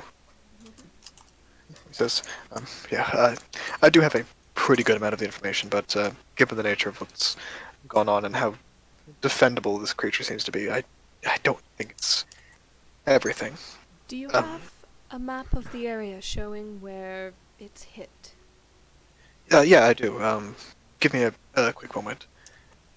And you see him kind of pull out a small, almost like a banglet on his wrist, take it off his wrist and place it on the table and make a motion, and it spreads out into a large map. Say banglet. Sorry, a bangle. That's the word I'm looking for. Bangle or bracelet. It was meant to be like a hybrid, but so I think my brain just filled in banglet. Yeah, I want to know if that was exactly what I was thinking. If it was subconscious. And yeah, it spreads into a large-scale map of the Isol and the surrounding area, mostly the sinking lands. It says it's not perfect as the cracks and fissures change it all the time, especially recently, but it's as updated as most are. And he gestures basically to if you guys zoom in to where Isol is on the map, I'll show you guys. Snapping. It seems to be mostly centered around this area. So like that. Basically, not quite that hack, but kind of like on the edge between the two axes. Okay. And yet And it's, a little bit focused on the center here, but spread out in a pretty wide area, like in this, And- like almost like a 4-mile radius. and yet it's hitting Genasi caravans? Returning from the Genasi Desert, yes. Yeah, but how are they returning through there? So, it's basically looking at the map. There's a ton of fissures, and a lot of them are on this side of everything. It's roll a history check, Rosalind, as well. Okay, so basically it's best to kind of go around even though it's a longer way. Yeah. If you ask him, he basically explains that a lot of the historical sinking of the lands comes from the water that comes from the Evergreen Swamp and the Shifting Isles. So going more west and then coming back avoids most of the major sinkholes and fissures. So going like that is maybe more efficient than going like that. Yeah, it's at least less dangerous for any kind of ground-bound travel. Well, until now. Yeah, exactly. Alright. And he said that he does potion business, yes? When He does a said lot. business. He- Okay.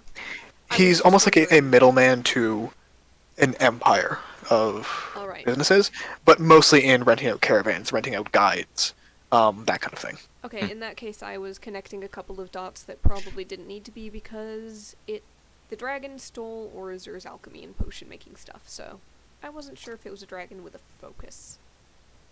It's possible, but his work isn't specific enough for that to be a problem. Tell you what, when we get there and it eats Fervus first, then we can maybe roll that back in. Oh my And god. as Fervus like melts his way out of it, just like a giant jaws come out of the ground and eat Fervus, like go back on the ground. It's like, give it a second. Out of the nearby one. a small mushroom cloud like 3 miles away. Oh, who wants to go get him? The worst kind of indigestion. Yeah. Nuclear. Nuclear indigestion, by the way, is a 7th level spell that I'm adding to the modern campaign. 7th, come on. 8th at least. It's indigestion. It's nuclear. Yeah, that's why it's 7th level. Mm, Minor, Look, contagion is 5th level. minor indigestion is a cantrip. Yes. Maybe first level. Oh, that's major indigestion. I don't know. I wouldn't want to sling. greater indigestion. Well, there's greater and there's major. Indigestion swarm. Oh god. Oh god. Anyways. That's the verb. Conjure indigestion. Anyways. I'm making an indigestion wizard. So, he kind of fills you guys in and gives details of like what was dropped where. It doesn't seem to be any rhyme or reason, I'll just say that outright. Just caravans in general have been kidnapped there. These are just the ones that have been attacked.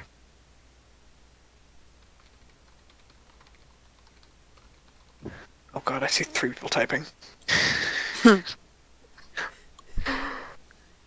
says, that's what I have. I can send you a guide, but I would ask you try to keep them alive. We would absolutely do our best, but we would also ask that if you do send a guide, that guide know to stay well back if anything does happen. In that case, I might just send you folks with a map. I'm a decent Yes, tracker. a map would help. Here, just take mine for now. I have a few larger scale ones if needed upstairs. He just hands you the bracelet, bangle, whatever. I will do my best to return this. Yes. And I have to ask, have you fought dragons before, Rosalind? Yes.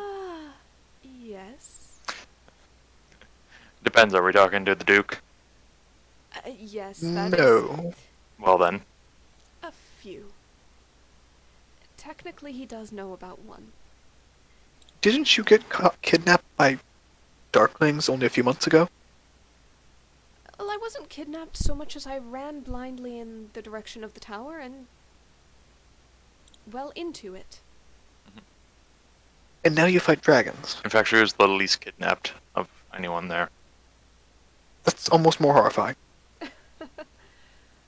But yes, it's been... I did mention it's been very eventful. Yes, Oh, quite. I didn't realize it was that eventful. Oh, I hope you don't think I'm the most dangerous person in this room. Oh no, I would never think Rosalind is not the most dangerous person in the room. I've seen what she can do just with her words. No. I mean, firepower. But continue. That's fine. I trust her to do what needs to be done. That's why I ask her. You're not gonna. I will just say that we are all very capable. All right.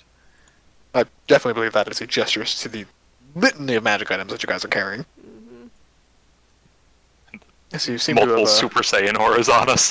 Yeah, pretty much. Yes, you seem to have quite figured things out and assembled quite a crew here. Thoroughly Yeah, I by should- accident. Maybe I should stop sending letters too. Apparently it's good for you. Correspondence did slow down on both ends. You were very busy with Felix when he was first born, and the business and expanding matters. That is true. Well, do you folks plan to head out, or do you at least have time to hear some old catching up that we have to do? Um, I'm open Well, to I- some catching up. I think Esther was going to ask about something that was heard in the market. Oh, Um, please. Sorry, I didn't mean to ignore you folks. maybe finish the business stuff first. He Yeah, gestures sure. Esther. Any questions that I can answer, I'm happy to. Oh wait, real quick. Do you know about Valeri? In general, yes. That was as of yesterday. The news might not have spread.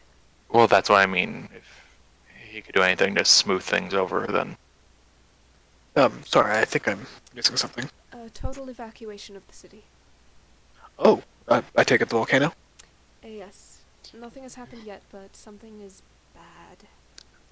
Yes. Well, once this dragon is cleared out, I'll make sure I send out some large-scale helping operations. Could you, and he kind of taps Madeline on the knee and says, could you begin, helping me plan that out and get into contact with the, larger crews, the rescue crews, that we typically save for the desert? She kind of nods and makes a note of it. Kind of gives her a smile, and yes, I'll definitely do what I can to help there. I didn't even realize. I'm sure they're busy with other things right now. Sorry, Esther, you had a question for me? Said something in the market. Did someone, give you trouble, or? No. There's, You have an interesting population of homeless people. I take it you, the cursed ones you speak of. At least that's what the Aarakocra called them. Excuse me? The cursed ones, the Kenku. It's a horrid thing. Well, according to them, it's part of their genetic history. But I'm not sure how much I believe that. It's one of the embarrassments of Isol, if you ask me. He gives this like strained smile. I try to do what I can to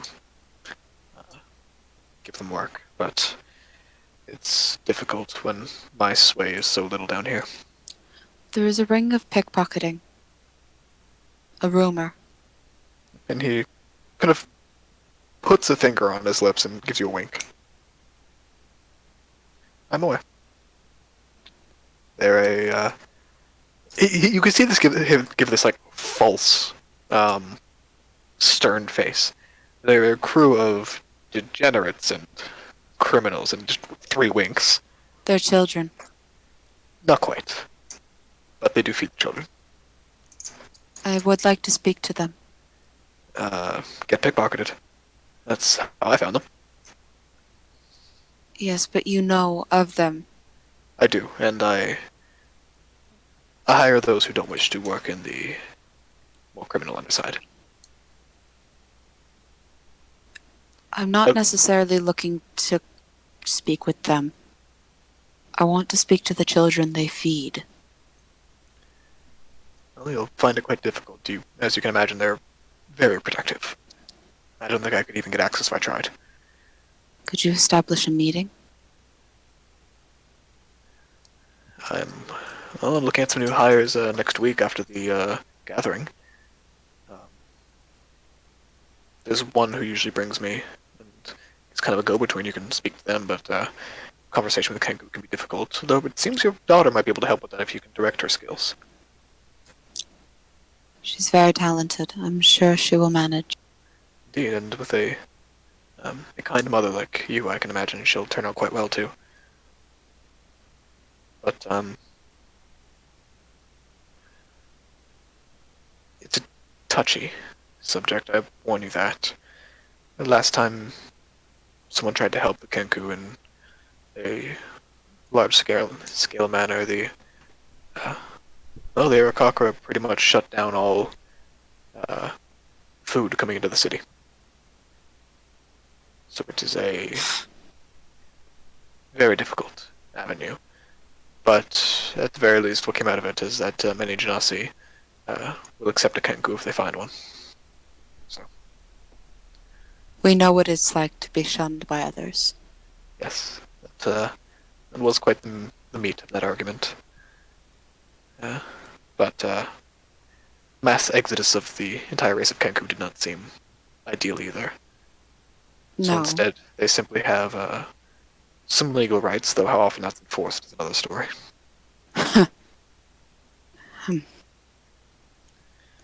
Who's this go-between? Just somebody who works for the underground ring. Is there a name, a description, anything? Nothing that I will speak about. Again, this is a city where my opinion is the minority. So, I have to be cautious. It's understood. A lot of organizations like that will avoid large-scale names, people, descriptions. Yes. Make sure others can't find them as easily, even at the cost of ones with good intentions having trouble. And with a population whose names tend to subsist mainly of specific sounds, it's quite a good hiding tactic.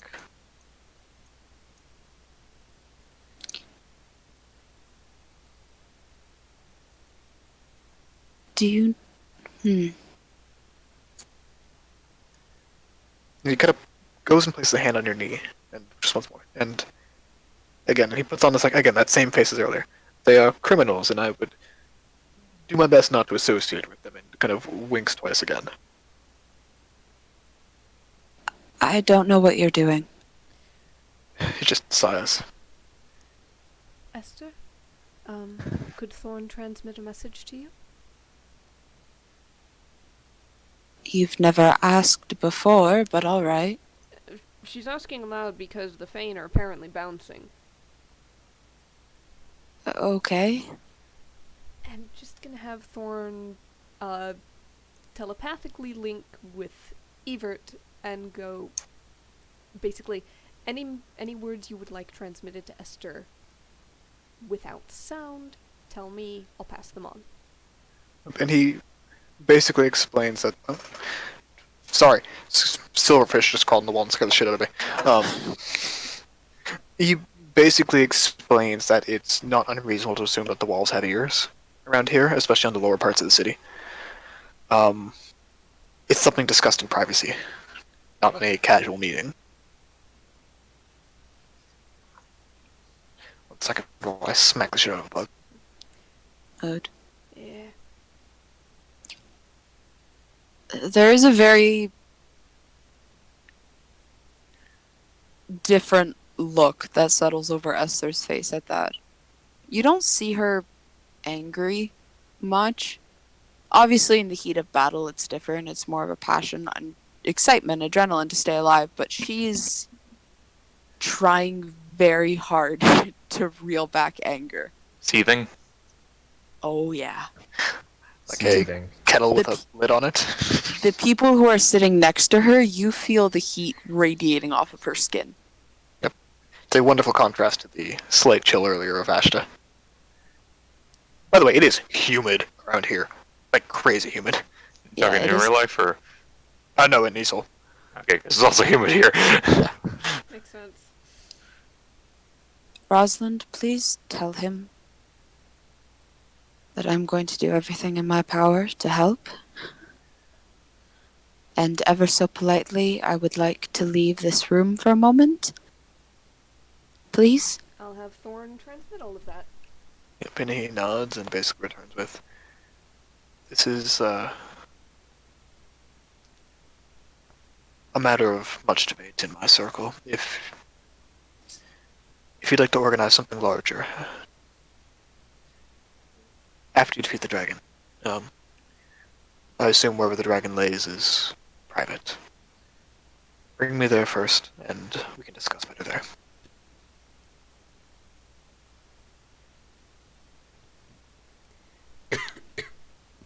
Alright. But if you'd like to leave, and he gestures towards Himanet, the Kenku. The Kenku kind of stands up and kind of pats both the kids on the head, and they kind of go back and him.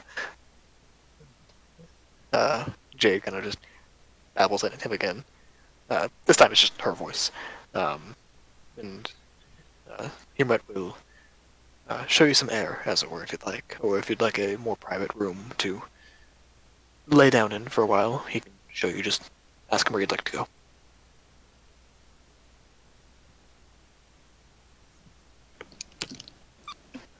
Just outside for a little while, please.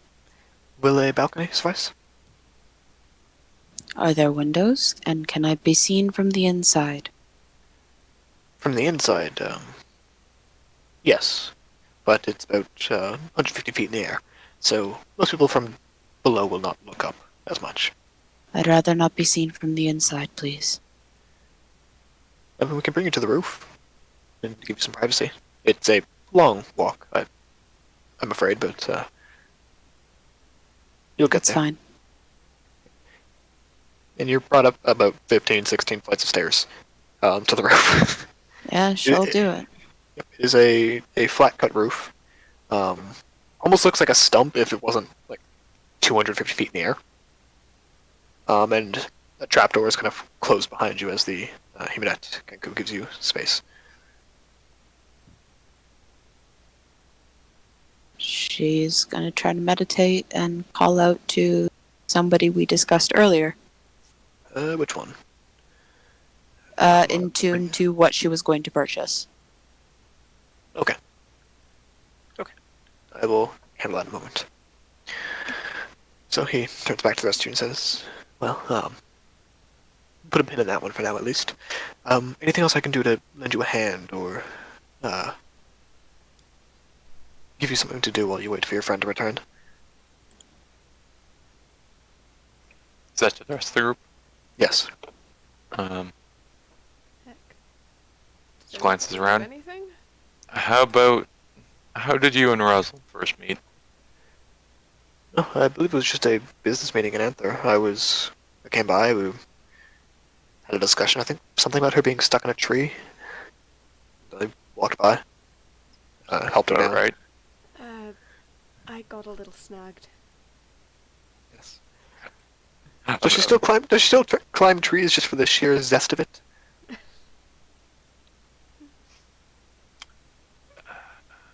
She has It's a thing alright, for heights. In this city, it's something I can appreciate. Don't worry, but yes. But we just got to discussing, talking. We had some similar book interests, similar genres. Ash's this whole time also just occasionally glancing over, engaging any reaction from Rosalind. Go for it. Roll insight on Rosalind. He knows it's an uphill battle, but he's trying. 27. Holy God! You can roll whatever you want if you'd like. I don't even know what to roll.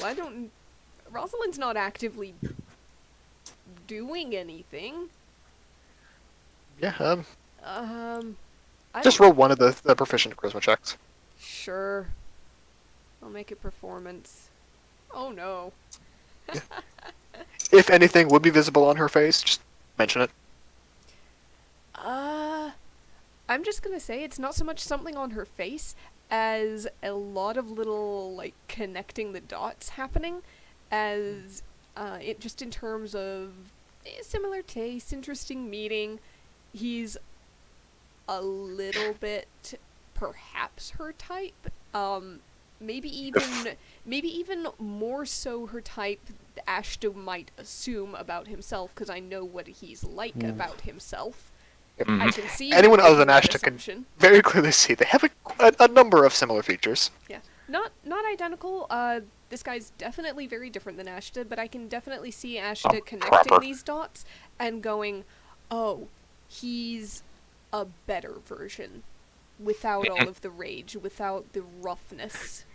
Harsh, but I can see that. However, Thanks. however, My he also God. has enough insight to know that Rosalind is not looking at Evert right now with any kind of even suppressed wishing or longing Affection. or affection. There's the affection of, yeah, this is a friend, it's a familiar person, but there is nothing like what Rosalind looks at Ashta with. Mm-hmm. But I'll be right back. 2 quick minutes. Is there any moments that he might bring up or something that might just get out even the slightest bit of red out of Rosalind? Possibly, you know what, that first meeting, perhaps? Just a little bit? Yeah. and just the recounting some of the earlier, like, yeah, and then we, traded letters for a while, etc., etc. But it's, yeah, you can read her. It's nothing active. Yep. This was an old thing in the past. Mhm. And it was entirely one-sided, because Evert never indicated anything similar, so... Yep. Oh yeah, and just I am almost very much enjoying the idea that without words exchanged, Asher's just like glancing between that guy and Rosalind. And he looks about himself. And he thinks for 20 seconds. He looks at the guy, looks at Rosalind, thinks another 20 seconds. Oh. I like to imagine, like, mentally, it's just that one clip from, like, what is it, 23 Jump Street? Like oh shit! Oh shit! I will say It's more like he's flicking a Rubik's Cube and eventually all the sides are the same color and he just kind of sighs. Yeah. also, But he kind of goes on about him, just basically like a common friend meeting. Rosalind hasn't necessarily let go of Ash's hand. Mm-hmm. Yep. Yeah, there's With that same insight check, by the way, Ashta, Mhm. you can see Madeline giving a look to Rosalind, trying to read her face as well. mm, Seemingly having far less success than you are.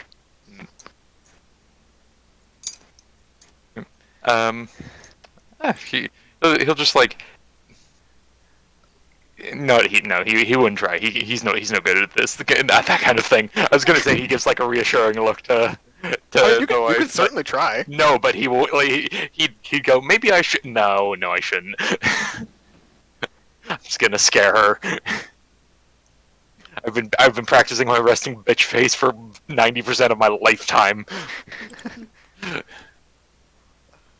But yeah, it's a very casual meeting in a stereotypical nobleman's daughter type of way.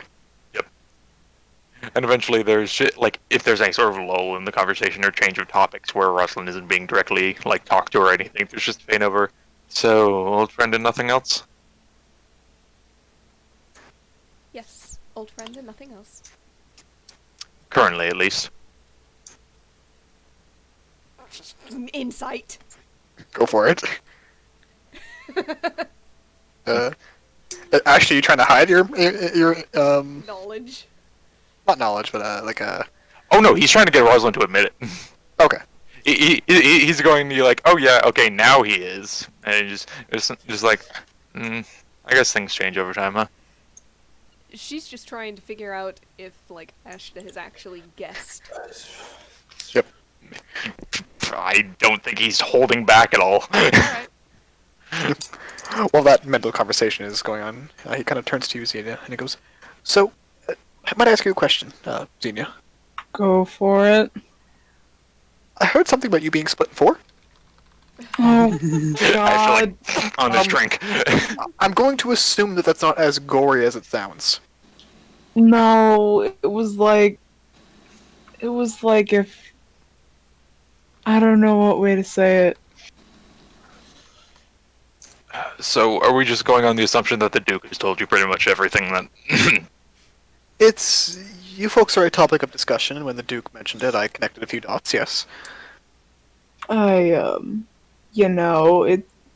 You can cut into a soul pretty easily if you're Really? dedicated. Yeah, but just aim really well because your stomach's right in the middle of that. That's okay. I wasn't planning to do any metaphysical surgery anytime soon. Good, it's horrible. I can imagine. Are you recovered? Is there any kind of cleric I can connect you that might be able to help? Hi, I'm a cleric. Oh, wonderful. Of whom? Ooh, that's a question, isn't it? So, Connor does not know this, but he has given this man a fully loaded gun and is currently opening fire on Xenia. I know exactly what I'm doing. Oh, sorry, Excuse you. I meant to say this guy doesn't know it. Correct. funny story. Yes, I love those. There's like 4 of them. 4 gods or 4 clerics? 4 gods. Oh, that's not unusual.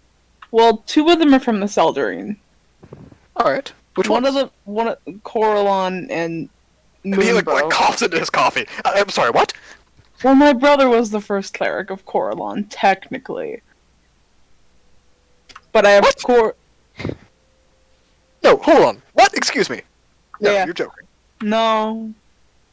Rosalind, you are talking to like a piece of history. You realize that, right? Sorry, not implying you're old. I mean, you are.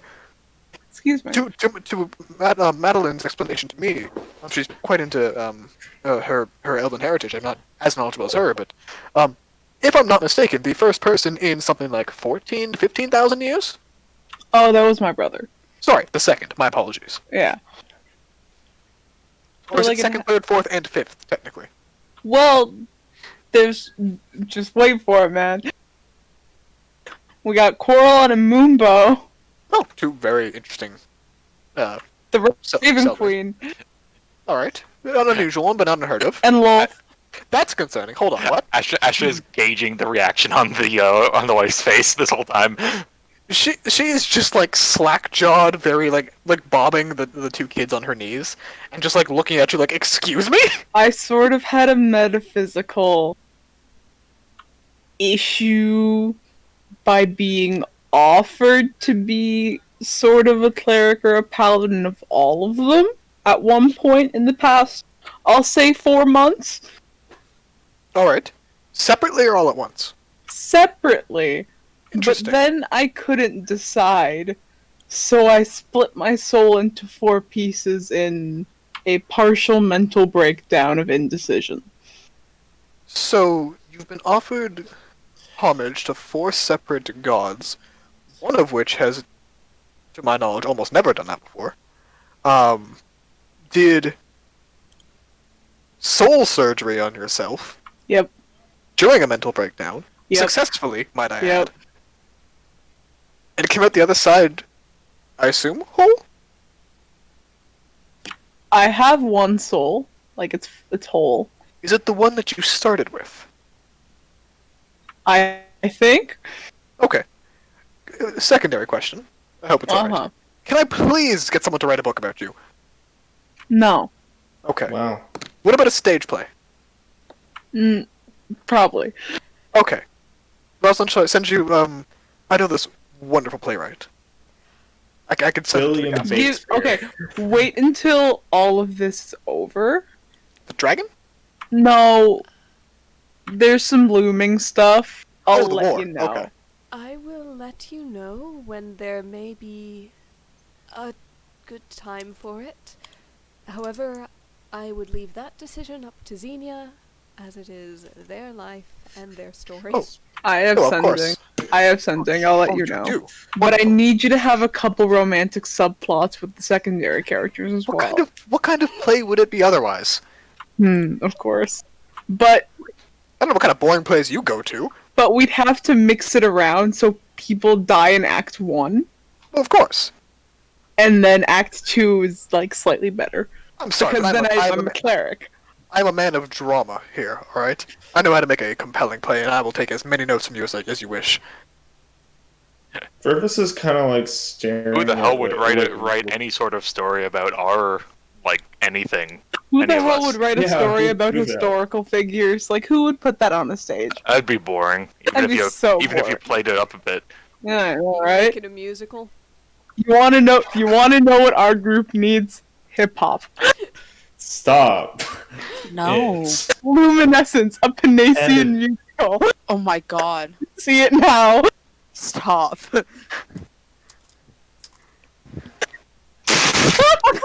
Dumpster fire. You're going to refer to the dumpster fire. No, we're not gonna. No, say we're not it. going to address it during recording. That's just going to leave it there. We're not. I know about that one. Yes. Dear lord. He just says, "Oh, okay, I must hear everything about... Okay, do you have enough time that I can please figure, like, your folks' deal? This sounds fascinating. Please tell me the rest of you are as interesting as you are, Xenia. I'm not interesting. Sorry, man. I would literally beg to disagree. Interesting. Sorry, man. It's just soul thing. Madeline kind of, like, puts a finger up, just like, sorry, half-elf here, just quick question. Yeah. Could you tell Coralon to, like, send me a memo, or let me know if my soul's immortal or not?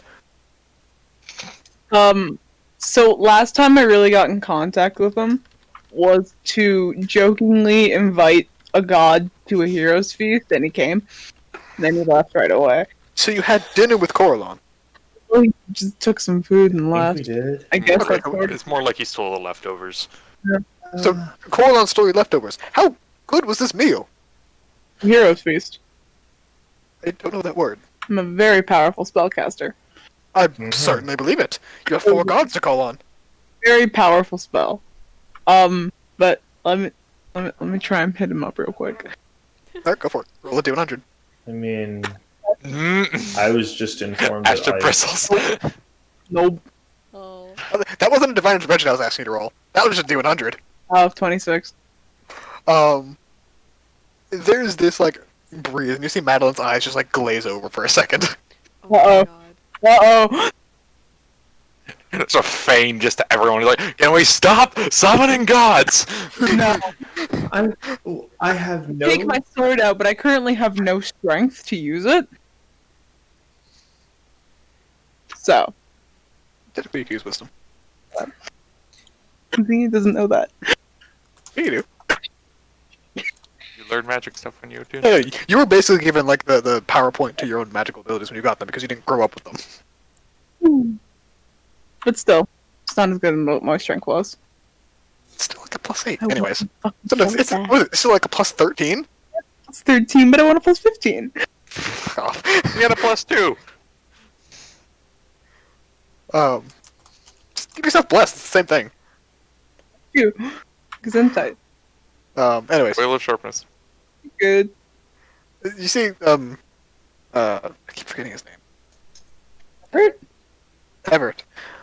He kind of looks to her and just like, will she be alright?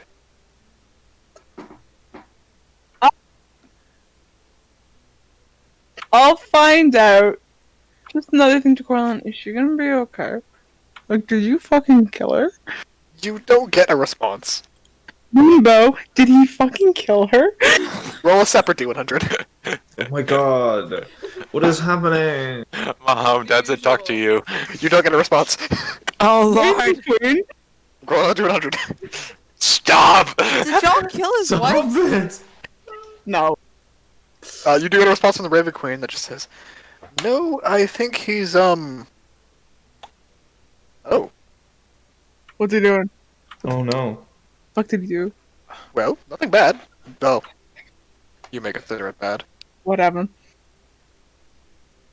She'll have elven kids, it's fine. Elven kids? Yeah, it's fine. Is she gonna come back? Kill that god! Gonna come back? They're not doing anything right now, it's more of just a blessing being given to her, but yes.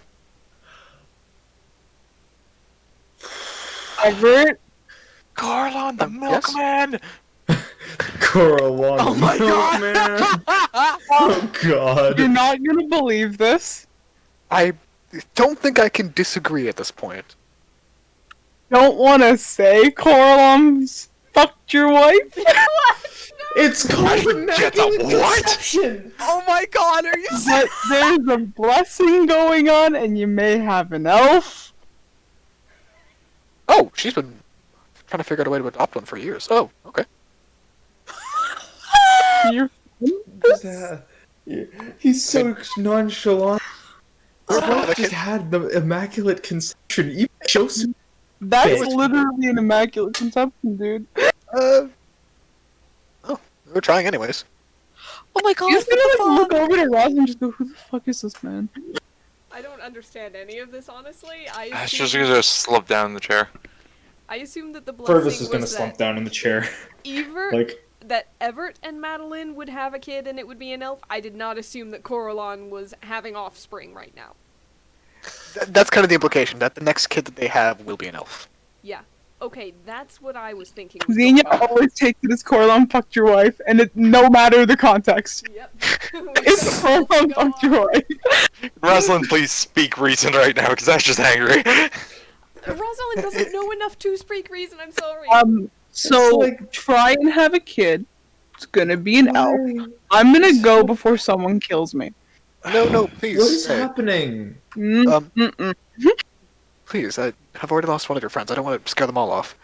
Oh, you're not scaring them off. Don't you worry, it's not you.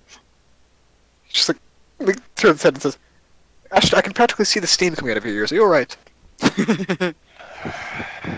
Congratulations. Thank you. Uh-huh. I'm good. And Ashta just, sorry, not Ashta, Jade just points to Ashta, and just a high pitched ah! And on that day, Jade learned the word deicide. Are you sure I can't see? The word of the day is... Ashta, Decide. I'm sure it isn't what you're assuming. Blessings Ever can kind of, take many ever kind of forms. stands up and goes, actually, let me give you folks a minute. And Madeline kind of like snaps out of it and goes, yes, Emmett, follow me for a moment. And he kind of like picks up, Felix. And says, I'm going to leave Jade, and he kind of like places it in Purvis's lap, and pulls the two of them out of the room.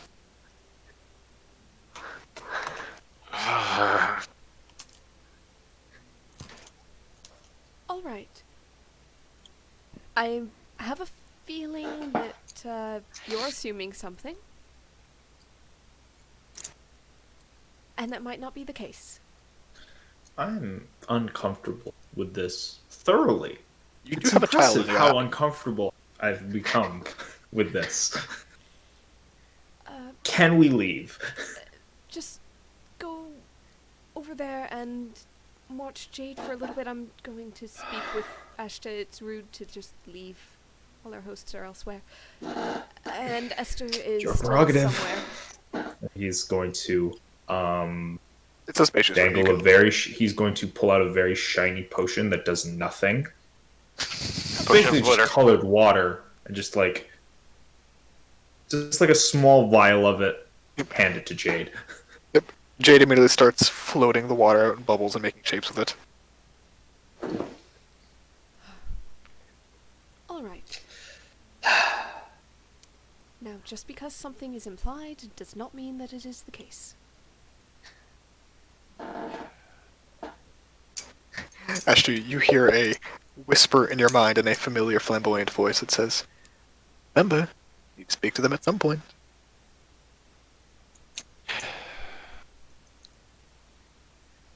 That's just like a pause.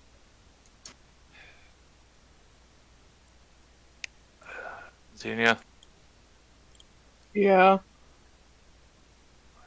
what'd you mean he wasn't the one scaring people out? You don't realize it's you? I'm asking. It's you. Everything I do seems to get you pissed off. Before this goes further, do you want me here to mediate, or shall I go and help entertain Jade? I don't care. Leave it to you. In that case, the two of you have a good conversation. If anything changes and I am needed, or Fervus for that matter, we'll be just over on the other side of the room. And Rosalind will turn and go over there and just sit down and start using probably some cantrip prestidigitation to do tiny little like area effects to entertain the baby. But this is all them. Ashton, as Rosalind kind of takes a step away, you see her almost like push through a bubble that she can't seem to see. And a whisper in both of your and Xenia's mind says, you'll have some privacy here, courtesy of me. Yell all you need. Great.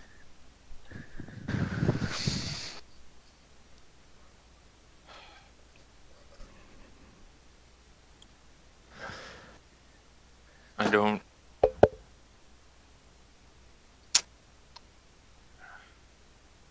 mean to scare you. Don't believe you, honestly.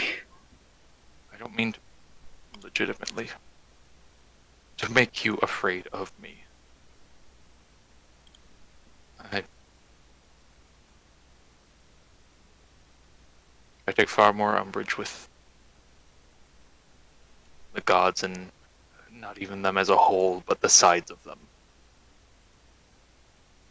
that are less favorable. But that's fucking John. I'm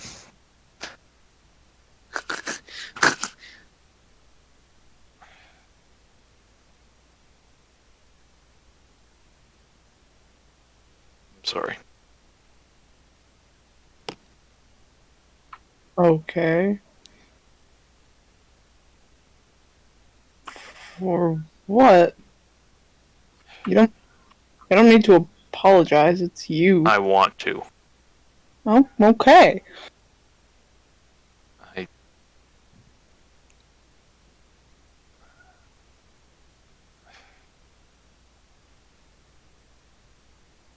Yesterday was the cap of it, I guess. Yeah, I could see that. Just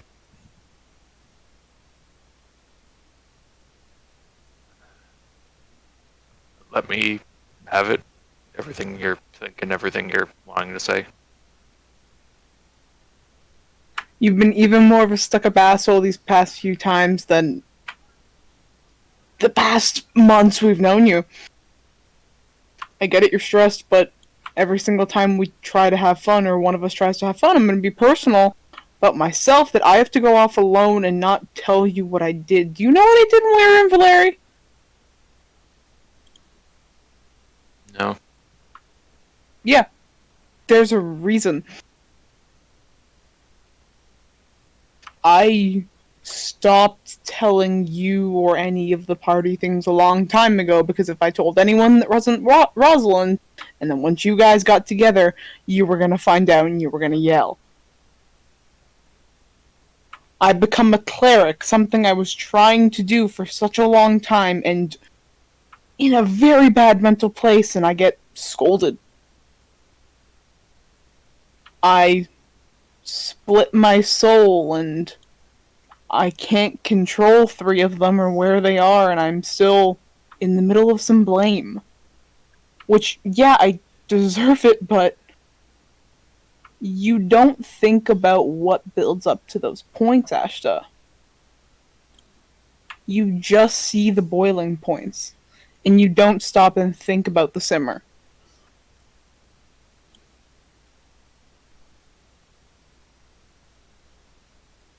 I physically can make myself any height I want, but I make it taller than everyone else, just so I'm not being looked down upon. Mentally, I'm the youngest person here, besides Fervus. And sometimes I don't think you guys get that.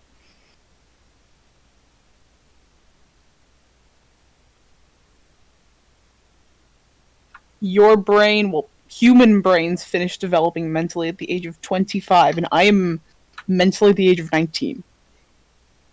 That is just a general biological reminder.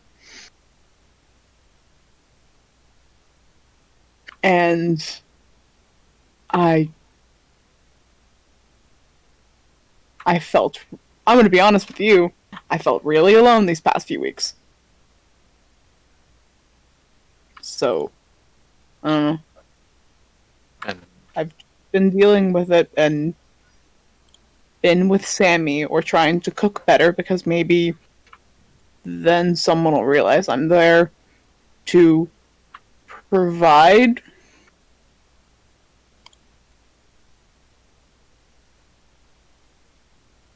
But I'm bored. I'm burnt out. I'm tired of going around just killing things and coming back and training, and Sammy's the best thing that's happened to me right now. Because everyone else is always preoccupied with trying to improve themselves, and even the celebration I made just for us and the Soul Pledge was paranoid for you. You had to double check that it was me. But it was me wanting you all to rest. And I need to rest. And now I'm more stressed than ever because I don't have my fucking belt anymore. And sometimes that strength is also what makes me me. So I'm very much slightly in your shoes of being extremely paranoid about what the near future holds. Is that good enough for you?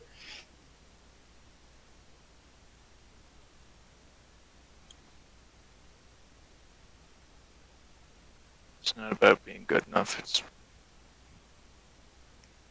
you should be able to say that to me anytime.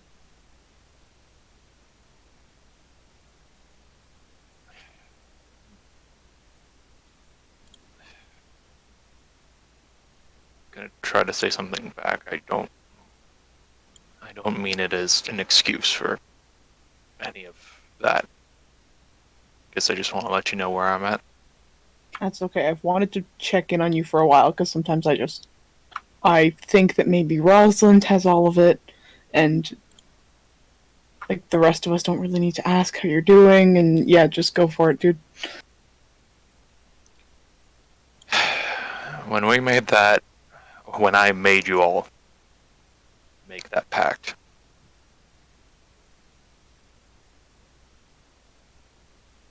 when I asked you all if you were all dedicated to this,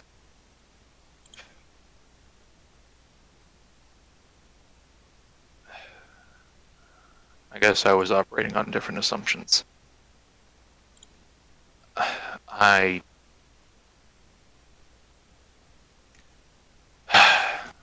I hate acknowledging it, but I guess part of me comes from the soul that was before. And that soul stood and watched and guarded for millennia. And that's what it did. Did its job. Yeah. Kept things divided, kept things safe. Oh, Rosemary. I love you.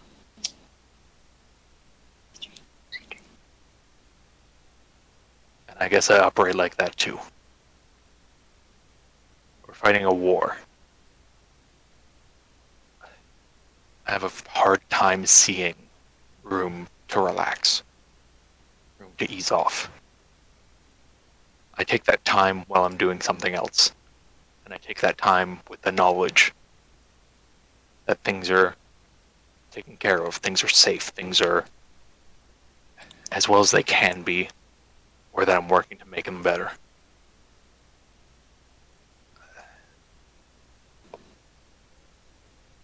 And I guess I assumed a lot of the same out of everyone else. That you're all dedicated to not taking a break, not letting stuff catch up. Being vigilant, being always improving, doing every single solitary thing you can to protect what needs protected. And I keep running into this and bumping up against fun breaks.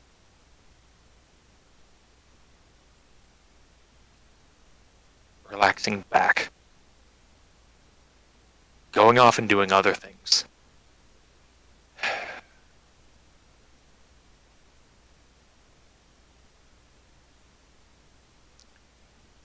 Kai's walking out was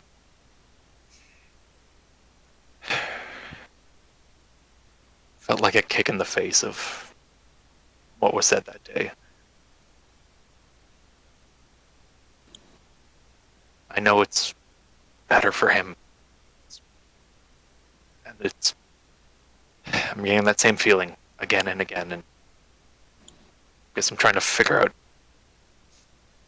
how to understand how everyone else is operating.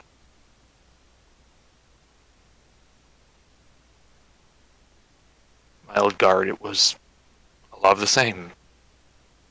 I guess it was on a much lower scale, though. Reasonable. For them and me. You sleep only as much as you need to. Keep an eye out. The fun is done with 2 on guard. And 1 paying half attention.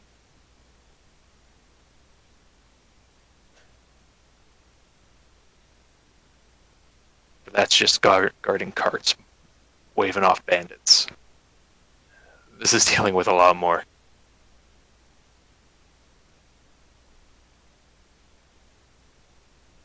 And here I go rising up to the occasion with other people who are ridiculous by all standards.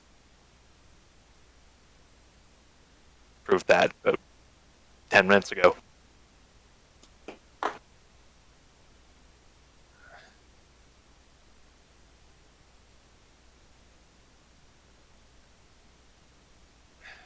And I'm starting to see it's not something everyone else can do.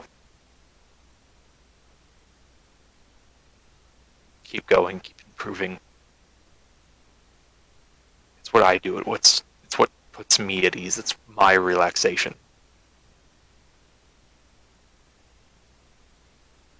I sleep in armor because the fact that I can be ready for a fight is far more comfortable than sheets on my back. It's just how it is to me. But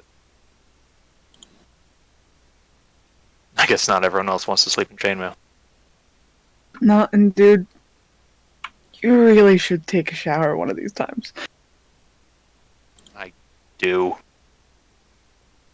Do you think Rosalind would really let him sleep in her bed if he stank? Yeah. True. Yeah, no. Jay's just like, Just a very quiet.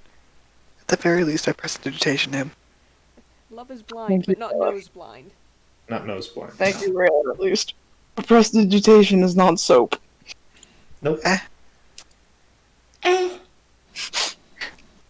is deodorant. That's Also, when I do take a shower, there's like 4 different traps set. Last time I saw you let your guard down is when you got that tattoo, you know, man. Yeah. You just went for it, and that was great. And I got inspired the same day, and that's why I got mine. Because you just went. And it was... you were happy. Things were a lot calmer then. It's a war. There's always going to be something threatening us, especially with how powerful we're becoming even after it. Are you just going to be on guard forever? I'm going to let you in on a secret. If you're just on guard forever, everyone's going to move on. Everyone's just going to probably leave, and you won't have everyone protected in your little castle forever. No offense. But I think the castle would take offense. It is very not little. well, in terms of, Esther has her family in the desert, and them changing to grassland and forest wouldn't probably be good. I have my family in Lucerne. I have whatever future I'm gonna make for myself. I have hundreds of years over you. Fervus has the south. Caius has the wrestling. You saw him leave. We all have the ability to go our separate ways, but not all of us will be that willing to give up our fame, our memories. And at one point, people will leave without you knowing. And that's when the bad sets in, Ashta. When once this is over, someone decides to up and leave.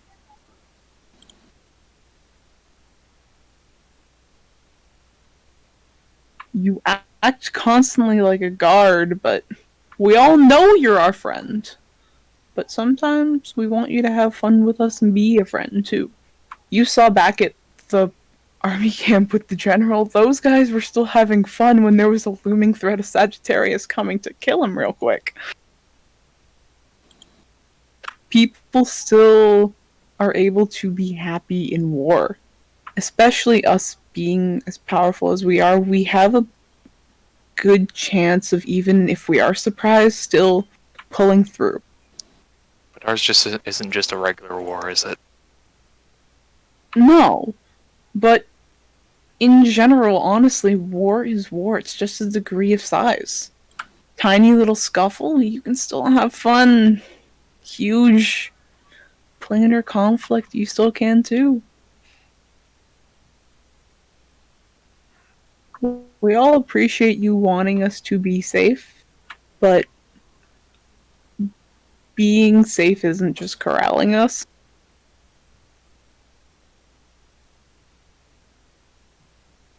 I'd like to think, once everything's down, once the planes are sorted, we've got all the Zodiacs either dealt with or on a short chain, figuratively. Then I could lean back on it a bit. I'll tell you, if you keep up the way you are at that point, I'm just gonna leave. I was honestly already planning on it. Once this was over, I was just going to take whatever thing I made and just go off like I did when I was younger.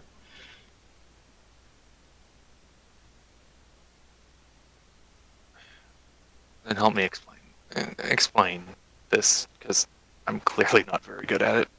Okay. Why then is it, if it's that easy to leave, or that possible to leave, if it's that much of a plan, Mm-hmm. then why is it also, am I also considered the friend that should be, that it's wanted to have fun alongside? Is you're still our friend. Honestly, there's a difference between leaving once a chapter of a story ends and leaving partway through and leaving a cliffhanger. And at that point, at the end of the conflict, I would say my goodbyes. Quick ones, honestly, and just up and leave. In the Never come back. situation. Haven't decided. But you wouldn't be able to contact me for a while. I'll tell you that. And just plain old abandonment.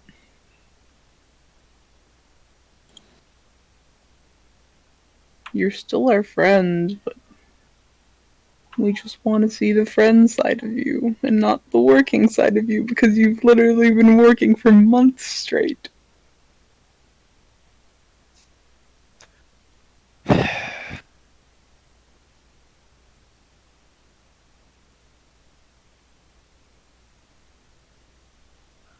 I don't know where that line is. That's fine. Operate different. I don't know how. That's okay, but you have so many people you can go to and just go, hey, let's just do something. And we have enough. That could take time. That could take resources. No, spontaneity, man. We have the money for a little bit of spontaneity. But it doesn't feel like we have the time. Well, right Doesn't feel now like we're we on, have the means. Doesn't feel like we're in a position that we would be safe. because we're setting our own timelines. You realize that, right? We could choose whenever we wanted to deal with the dragon. In Valeri, we spent months putting that off. But the only crunch time we have right now is the gathering. The rest we're just trying to squish in so we get shit done. And The longer we take, the more things they're doing. More plans for wars. I think a few of them don't have days off. I know you want to jump ahead of them, but sometimes in my head, I don't think we can. If it weren't for the fact that those days off that they take seemed like a good chance to stab them in the back, I might be more considerate for us taking the same days. At least We blew Scorpio to bits when they're having a basic conversation with Cancer. They weren't expecting us. They weren't marching on our front door. Scorpio was looking under a rug. They weren't. They were relaxed. We ripped Aquarius out of her office. Just in the middle of a basic talk. The Zodiacs have infighting. What they don't have is that proper channel of communication that we're doing right now. That is one of the major differences, Asha. They had that meeting scheduled and it was open. We could have the spontaneity of just we're doing this. No one else would know. It's us. That's it. That's honestly it. We don't do any preparation because if there's preparation, people find out. Easy enough. We have the constant communication within each other. We always see each other. We don't have little sending stones. We don't use little spells like the Zodiacs do. They're all in different planes of fucking existence. We're all in the same place. We have the fucking Thane. If we need to talk to each other right away, we can. And when one of us is surprised, the other's going to be right there. Because they don't have to take a few seconds to send a help message. All we gotta do is scream in our head and someone's gonna come running. We have the reaction time, Ashta. Do you have the reaction time to tell me where you are after you've gone off without saying anything? Which time was that? Any time. You said I didn't know where you were a few times. Yeah. It could have been any time. Did Esyther and Rosalind have the time to do it when they were up on the roof? It's not perfect, and I care about all of you way too much to let any percentage chance slip by. I appreciate your caring, but right now you're acting like a parent locking us in our rooms. And I've had that happen to me multiple times, and look what I did.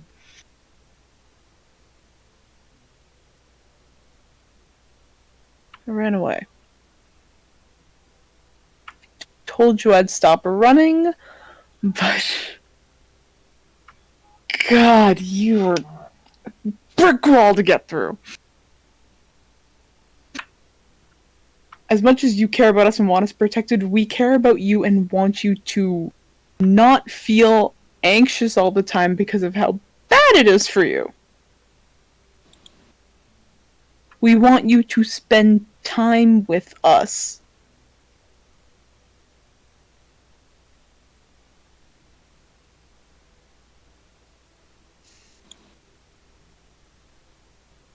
You do that with Rosalind, but the rest of us are just standing here and we never have the reassurance of whether or not you still tolerate us or if you're going to be the one leaving.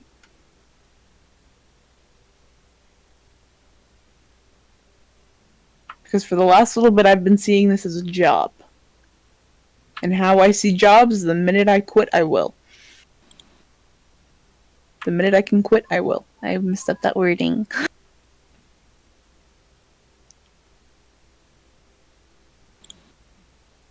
Ash kind of like looks over at the red scarf around his arm. I'm not leaving till this is done. I know we made a commitment.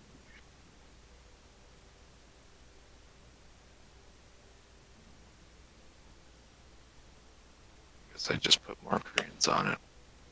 I thought too. I thought it was this unbreakable thing. It's unrealistic. Nothing's unbreakable, dude. We cracked that egg. Nothing's unbreakable.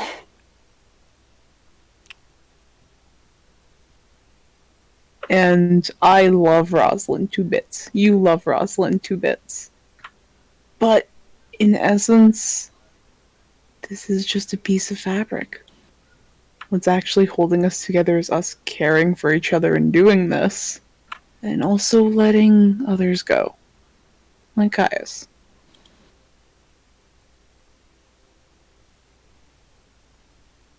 There's like the light well up of tears in one of his eyes.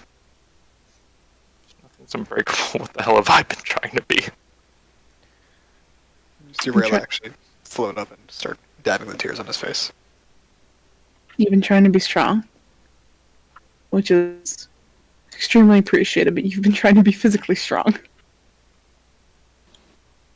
Mental strength comes with rest, it comes with practice, and it comes with just being around.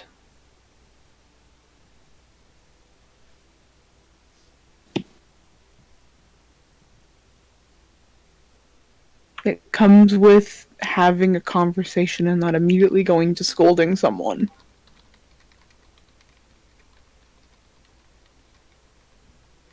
It goes to just that point of if someone does something rash, it doesn't become punishment, it becomes a conversation. I don't think anyone openly asked if I was okay for that long time until I was Idwis. And I was open about my emotions.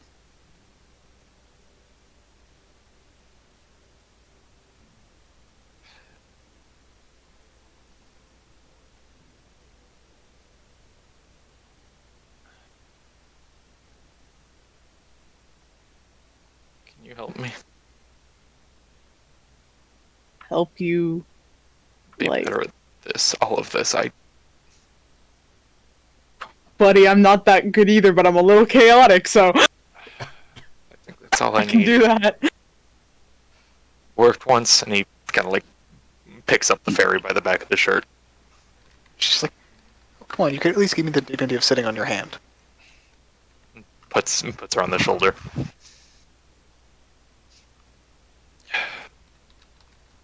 Look, he wipes his eye.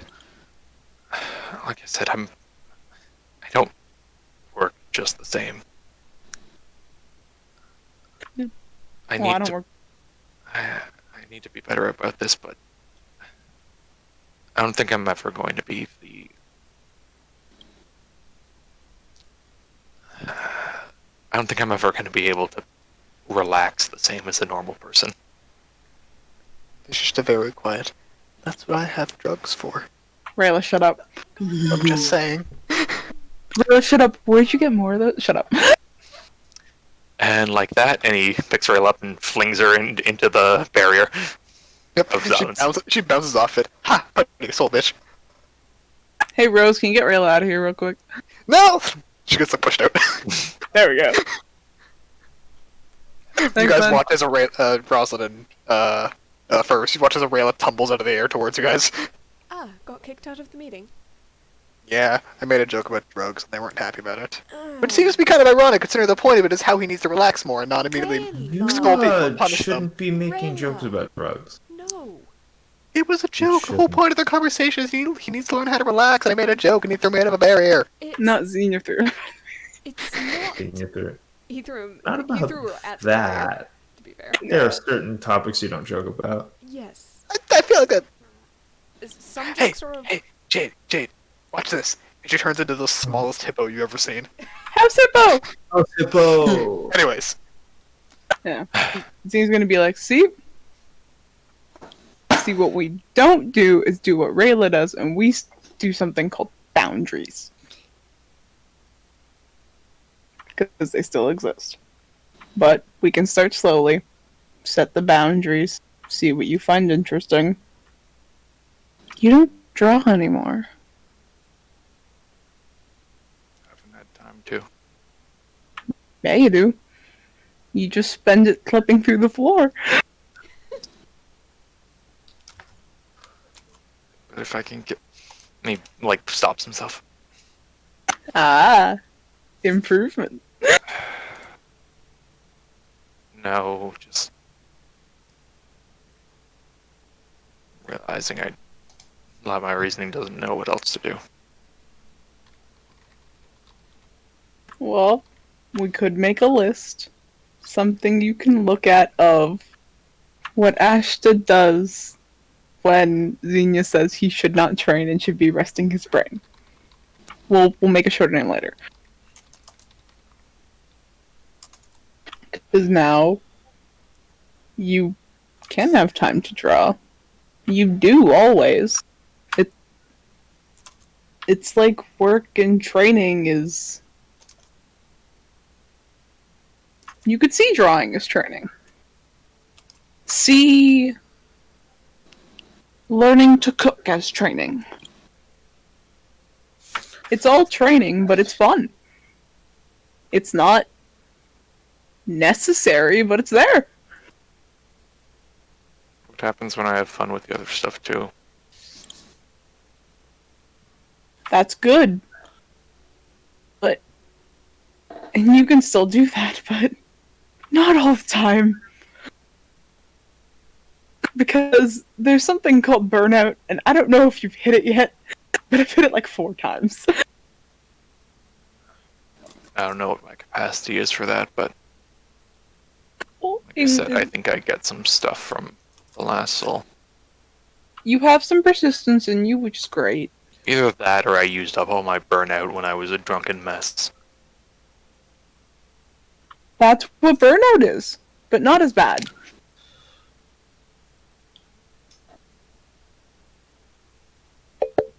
So what?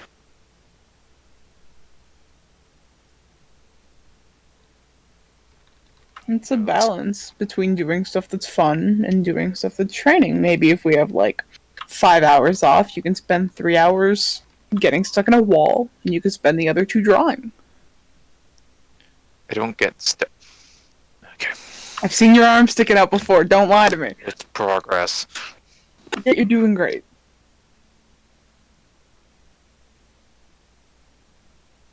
Okay, look, I'm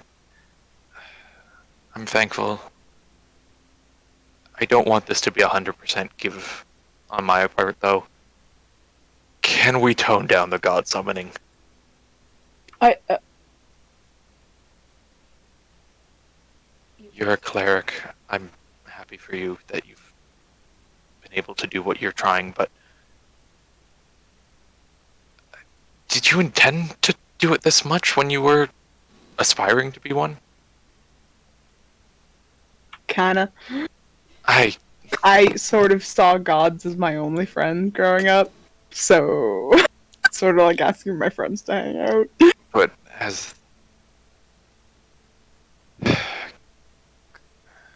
you said, you saw us as friends too, right?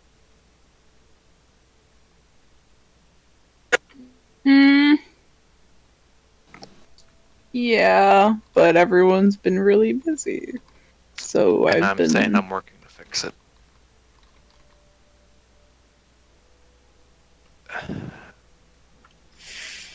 Mm.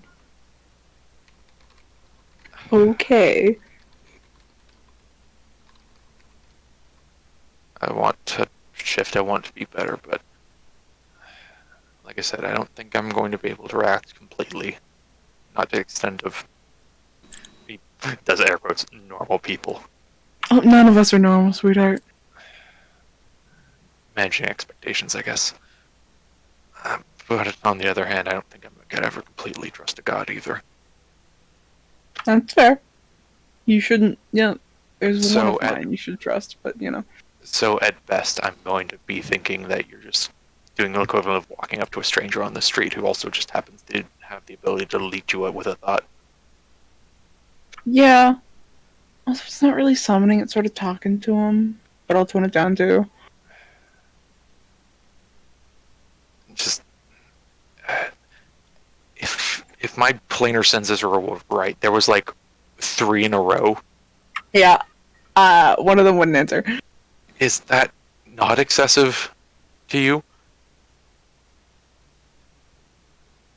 I never had the experience, but for most clerics, yeah, because it's usually not 3.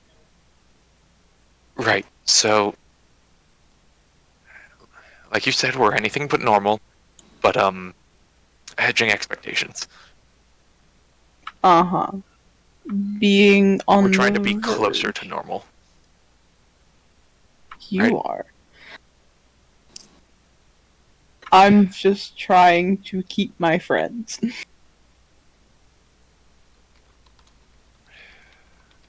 And keep me from wanting to run away from my friends. Are Are you okay?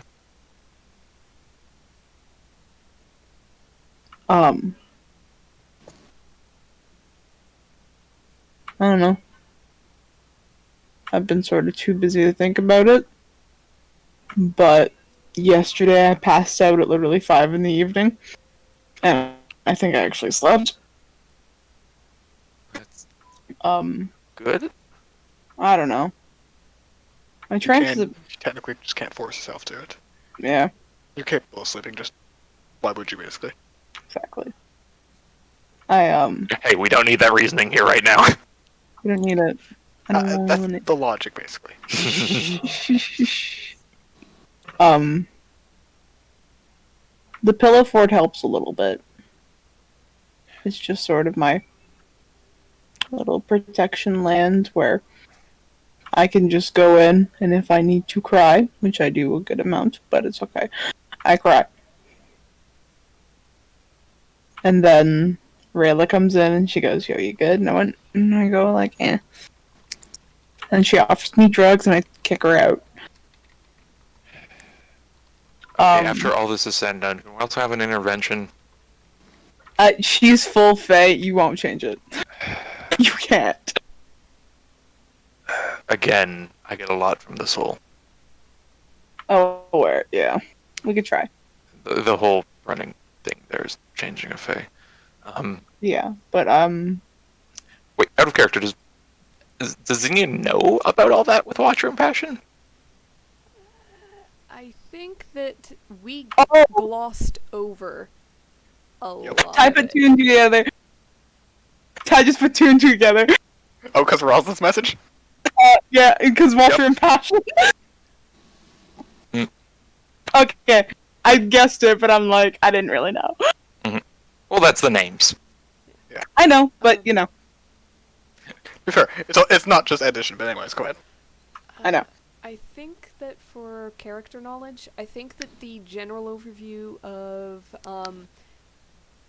I think the general overview of Ashta's part in it, the whole used to be a celestial, kind of got knocked down some pegs, split off and was sent to live a mortal life one lifetime. I think all of that was explained. I don't think that they explained the whole Rosalind F. was created because passion, because yeah. Okay. That's why I was wondering, because I wasn't sure how in depth we got with.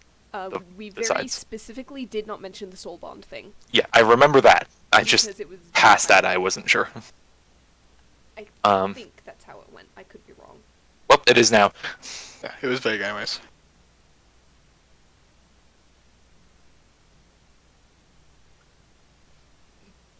I'm just. Okay. About the pillow fort, No, and I guess in a show of good faith. you don't need to do anything. No, I've already done something. What'd you do? Fuck Oh. with pillows. Oh, that's how it feels. Okay. Let's just say you're not the first one I've taken these kinds of steps with. What? I'm going to let you in on a secret. Okay. I made a deal with the Rose one. You what? Yo. I'm not going to go into details, and you better not tell Rosalind. She doesn't know. Shakes his head. Okay. Can you take that as a sign I'm trying to be better? Yeah. Okay. I am sorry. Once again, I don't really need apologies. I don't require them anyway. I just sort Yeah, of... and I don't require fun. Yeah, but we're gonna get them. And I would like you to have it. You can see just like tears welling up in his eyes. Okay, I've practiced for this. And he gets up and he puts his arms out very awkwardly. Oh, you're gonna hug me. Ooh. Is this? Am I? Doing it right. It's okay. You'll make themselves just a little shorter so it's not as awkward. Rosalind, you got like a flap me, like pat, like slap on your hand, like a point towards them. She Rayla? doesn't look. If They're they're- hugging. Good. It's cute. Good. Ashton looks like he's doing his best not to cry too. Tears running down their cheeks. He could afford to let some go. Actually, as a single manly tear. No. Oh, that's a little bitch tear, and you know it. Yep. Still single. His tear ducts are not used often. I mean, they've got a lot held back. There should be more than one. Yeah, Yeah. that's something. It's that just needs to be mentally hard, man. It's just also hard sometimes. I want to run away so badly, dude. Okay. He pulls away, but just like hands on the shoulders. Help me out here too. What do I say in response to that? Because I know the first thing I'd want to say is I'll track you down, but I'm starting to realize that's not the good one. You can say that a little bit, but like in a calmer and gentler tone. Like you're sort of haha joking, funny. But Um, you're not.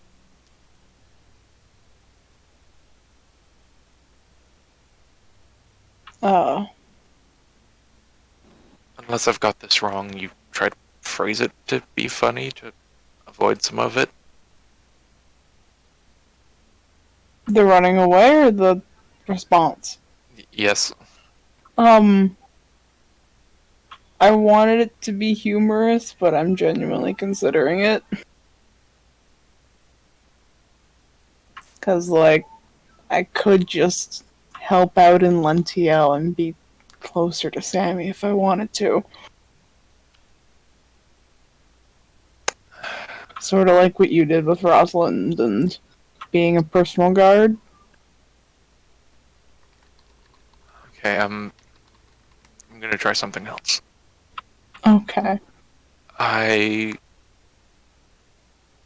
would like it if you stayed.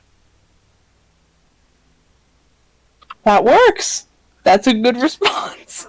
He's just still crying. Hey, that's pretty good. I care about you and need you here. And just from the look on his face, the words feel like awkward on his tongue. So you're just like nodding along, a little bit of a smile. You're doing good. I don't want to risk it anymore. I'm gonna leave it there. I think I'm gonna mess it up. No, if you want to keep going, you can. If you, I'm feeling better, so if you want to test some phrases out, I'm open to that.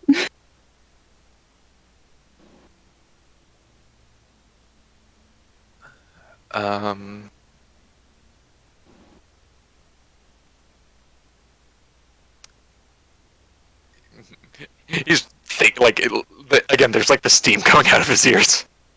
You're doing well. You got it.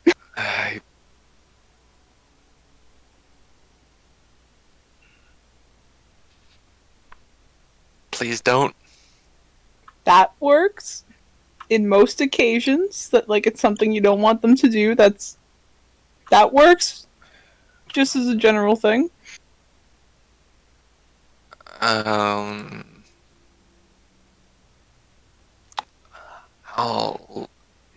If you do run, I'll come find you.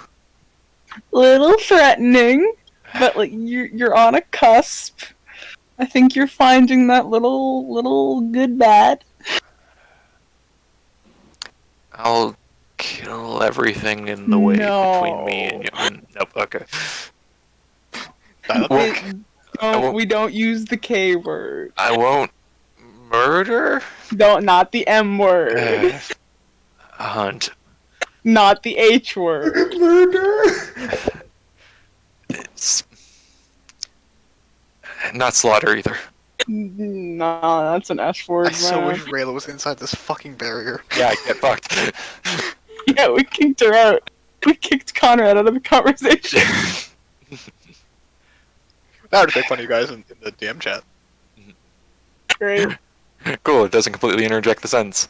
Yeah. Not the A word, which is assault. I want to be a reason that you'd want to stay. That one's good. That's a gold star. He just burst into tears. I mean, yeah, no one's gonna stop you. Asher just like goes for the hug again. It's the face and the shoulder. It's like it's not a full cry, but it's that like kind of like silent weeping, with just like the intakes of air. And you like just pats the back of his head. You can cry. No one can hear you. I don't think I physically can as much. You got this. Just deep breaths and let it out. Let it out, man. He just keeps going with the light sobs. Okay, that's close enough.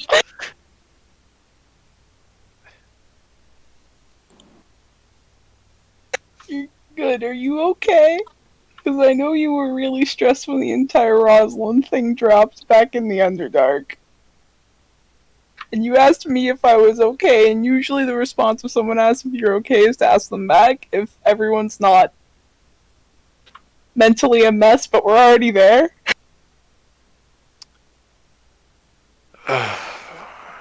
You want an actual answer? That's what I'm. Yeah. I know Rosalind's is with me, but I can't help partially compare myself to that guy. He Well, kind he's of like married. gestures off. Yeah, it's the only reassurance that's keeping it together. That's a good reassurance to keep, honestly, because he seems like a loyal dude. And that's why when it seemed like his wife was with a god, I was a bit Oh jumpy. no, I just say that in terms of there's something going on. Okay, so I will constantly say Coralon's fucking someone's wife. If I say- learning experience on your end. Please don't say that in front of me. that clears up what I was about to tell you. But, Yep. no. What? One sec. Oh no. That one got me, Conrad.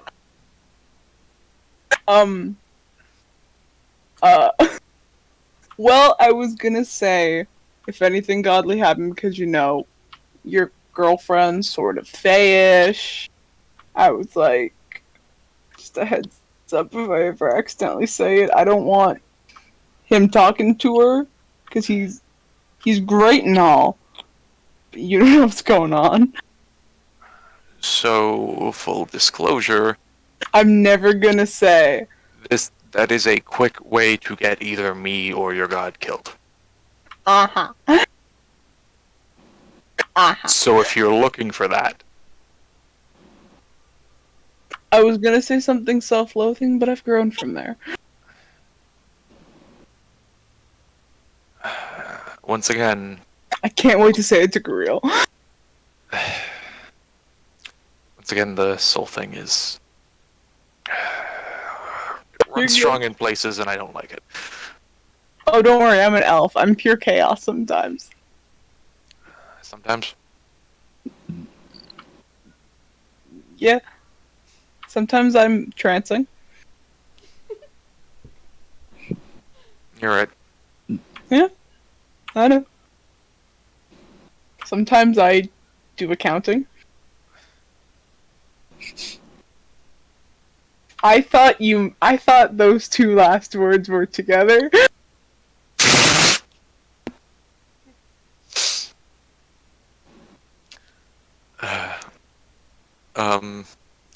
Just nods.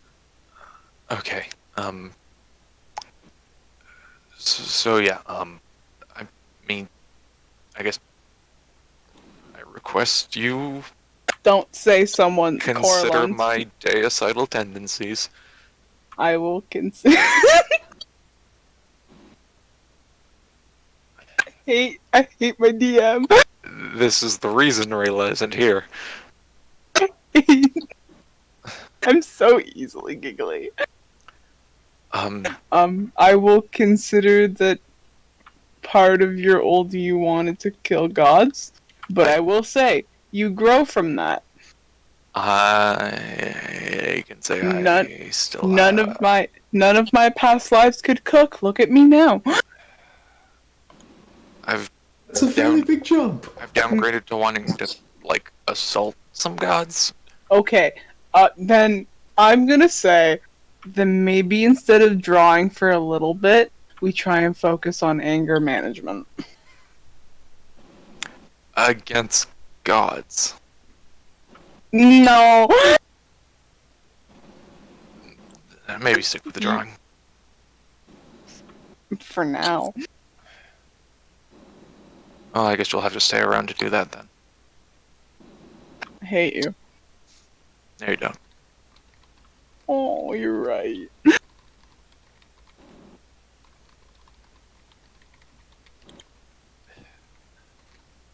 Son of a Remember, bitch. remember, I'm good at catching lies, and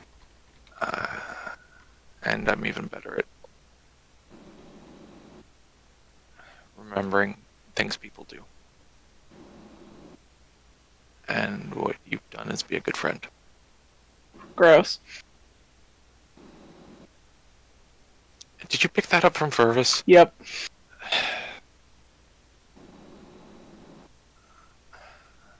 It's kind of Okay. catchy.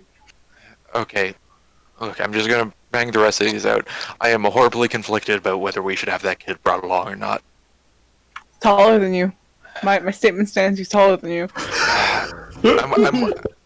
I'm more saying about, him possibly ending up committing war crimes, even accidentally, He probably has already. under the age of 18. Probably has already. I'm scared about his PTSD. Okay, now that you say it, You didn't consider this? I had considered it. I hadn't put as much thought into it to give it a name. Yeah, if we met him a week ago, dude. You guys need to. It's been like a month. It's been a week. And I have been assuming that everyone along for the ride is operating at the same level of angry determination as me. You threw this kid into the ringer. The day after we met him, he got a wish from a god. You guys met him, and he immediately got knocked unconscious by beasts who'd been chasing him for miles across a desert. That wasn't You're our not- fault. For the past month. Yeah, all no, we've been that was you, talking- Conrad. Also, But- Esyther was the one who summoned the god. Yeah, but also for the past month, we've been just focusing on killing shit. I think he needs a day. I don't think this kid has slept 8 hours in his life. I'm right, also. You are. You're right. I'm You also hear a voice from the Rose One that just says, also, Jesus Christ, someone please look at Esther and make sure she's okay. Also, Esther's not giving me my belt back. I feel like it's an emotional attachment thing. Maybe we should Well, I'm talk going- to her. Well, I'm going down the list. I am horrified of the way Esther has been a bit cold recently. Yeah, me too. I'm scared of her. And now, like, you've dropped down the ringer, she's at the top. I have issues talking with people about emotions, and the only reason I'm still here is because there's a Fae who can talk in my brain, and he's doing that right now. Which one? Oh, Rose. Okay. Man, he's just chilling. Also, someone's got echo a bit. Let's see.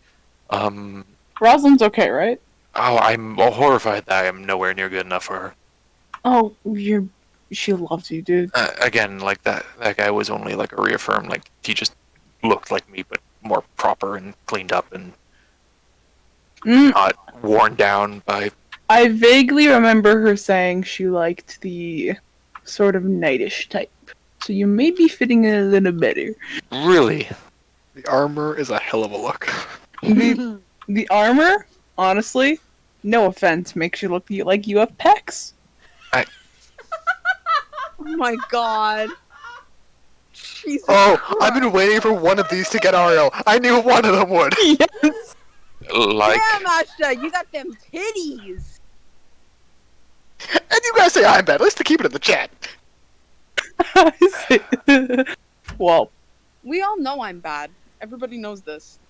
yeah. Look, Sky, me and you are cursed. I just type it. You yell it. I don't give a fuck. That's why. I'm So you're, so also glad not, you're also not DMing, which helps. I'm so glad I got Ariel. It's the greatest joy of any joke. Also, I thought it was Sky. huh? I thought it was Sky I got, and then Sky No, it's started Ariel. talking. I mean, I haven't done straight strength training since my time in the militia, but Yeah. Well, you don't have to do strength training. I know I joking feel like about- I have to now. No, I was joking about the pecs with sarcasm, man. She I- loves you. Insight check. Oh my god. Go for not it. about if she loves him, but about the packs. Oh for my it. god.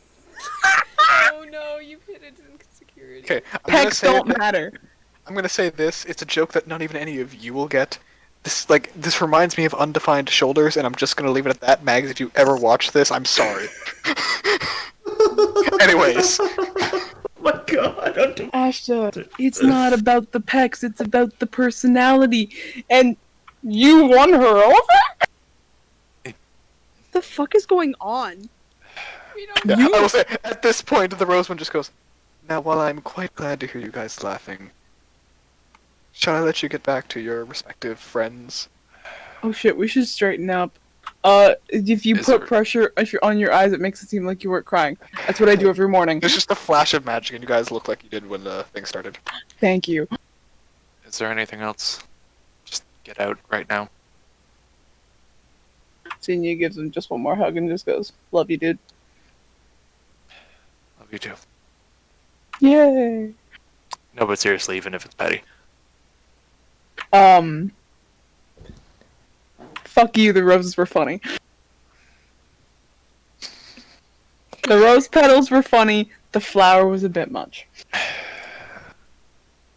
I can live with that statement.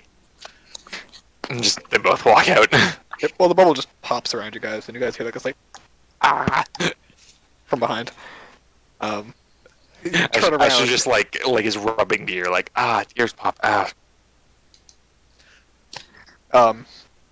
You guys turn and see Rayla balancing in the form of a hippo on Rosalind's finger, while Furbus is very carefully trying to make sure she doesn't fall, and Jade floating little bubbles on top of the hippo's nose. Yep. We should go check on Esyther. Yeah.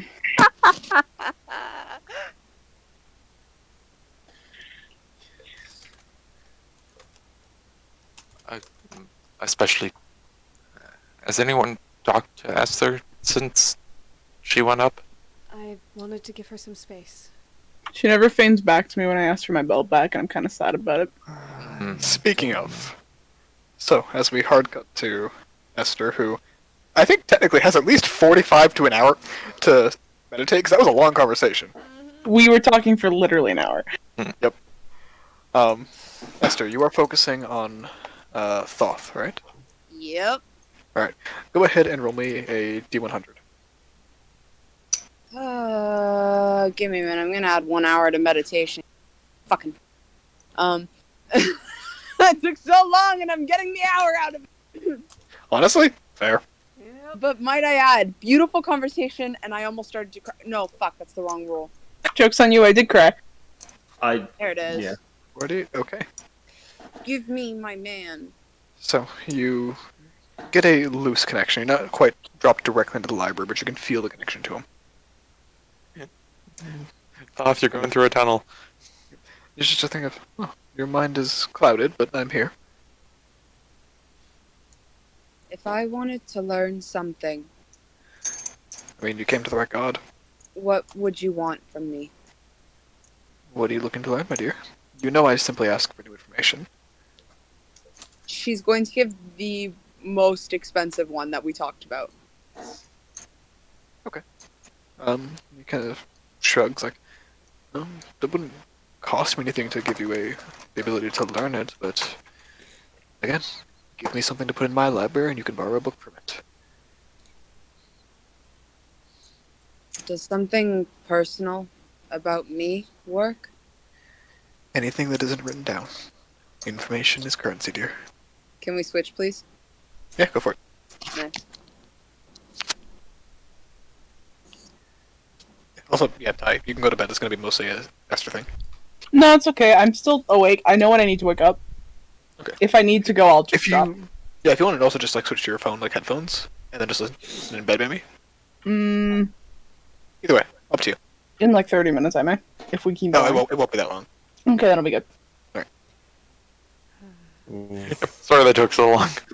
Sorry, guys. This Fine. was like a a... lot to get off of those characters' That's chests. fine. Yeah, there's a lot. There's a lot. We needed this. And Yeah. we need therapy, guys. Yeah. Yeah. Also, if this When the- went... When Ophiuchus is dead, we can get everything we need, okay? If it went bad, Xenia would have done a what's my mother's name situation. Ooh. Like, Xenia just would have went off. But Ashta had sympathy Yeah, and that's empathy. why. Yeah. So it's just like, oh man, yeah. Like I literally just realized that. Oh, my voice got like hella trauma. Yeah. Xenia's been worried about PTSD with you for years. The height thing is a joke. For years, Sure, what? Metaphorically Shut up. speaking, Shut. days, literal days. it can feel like Yeah. years. It's gonna be like 3 years after we all met, and Xenia's gonna be like, damn, Fur's only been here a week. Kinda wild. What was your name? Furnace? Furnace? Flurbis? Furnace Fire, right? Yeah, Furnace Fire. Like, I'm why? leaving. Wait, why is there a Furnace Fire? Who named you that? Were your parents potheads? That's I'm fine, leaving. also, by the way. But their the naming conventions of potheads are completely out of the water. It's Fervus Flare. We've known each other for 3 years. I don't know about that. Were your parents potheads? Well, My parents uh, are dead. Nice. my parents are dead. I mean, my mom was like a pot maker. Did ceramics. Xenia Okay. doesn't know who their dad is. Mm. Just realized that. We gonna do a critical role with that? Which one? The curly red-haired druid, at some point druid event, like in the next season we find their parent. Oh yeah, that was some Bill, yeah. bombshell. You guys watched the last episode of Critical Role? Oh, hell yeah, bro. Bill, yeah. This is on recording. Yeah, and Love it. it's not like we can do anything. I know. Not much. We could talk in character, but what's the fun of that? Well, because I think they're gonna be going. You know, there's gonna be a long time while they're growing upstairs. Yeah. Yeah, we've got what was it, 15 or 16 flights? Yep. Oh, Yep. Rosalind is gonna feel that. Feel the burns. My son has levitate. You know what? She's gonna take full advantage of that. Yeah, at like flight 2, Asher just looks over. It's like, can't you float? And she's going to say, I thought I could make it, but that There was sounds like tempting. There's like 40 more flights. Oh Good, like- no! And immediately, 2 inches And just off the it just floor puts a and hand pulls like on herself. the neck of his armor and just starts walking with, and she like drags behind like a kite. Yep. Yeah. Yeah, just gonna look over it. So first, do you have PTSD or something? Huh? I just spits out the water skin he was drinking. Is that not how this works?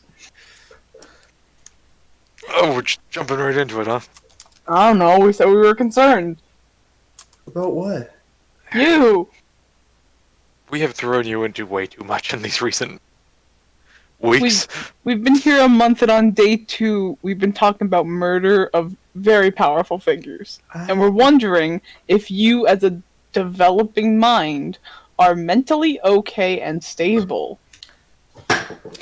If truth be told, I haven't processed any of it. So Yeah, Ashley, we need a week off. I don't know what's gonna happen if I stop. We need a week off. We need a week off. He's gonna break. Asher looks over. Okay, more of a dark move than I thought. And he just starts walking up.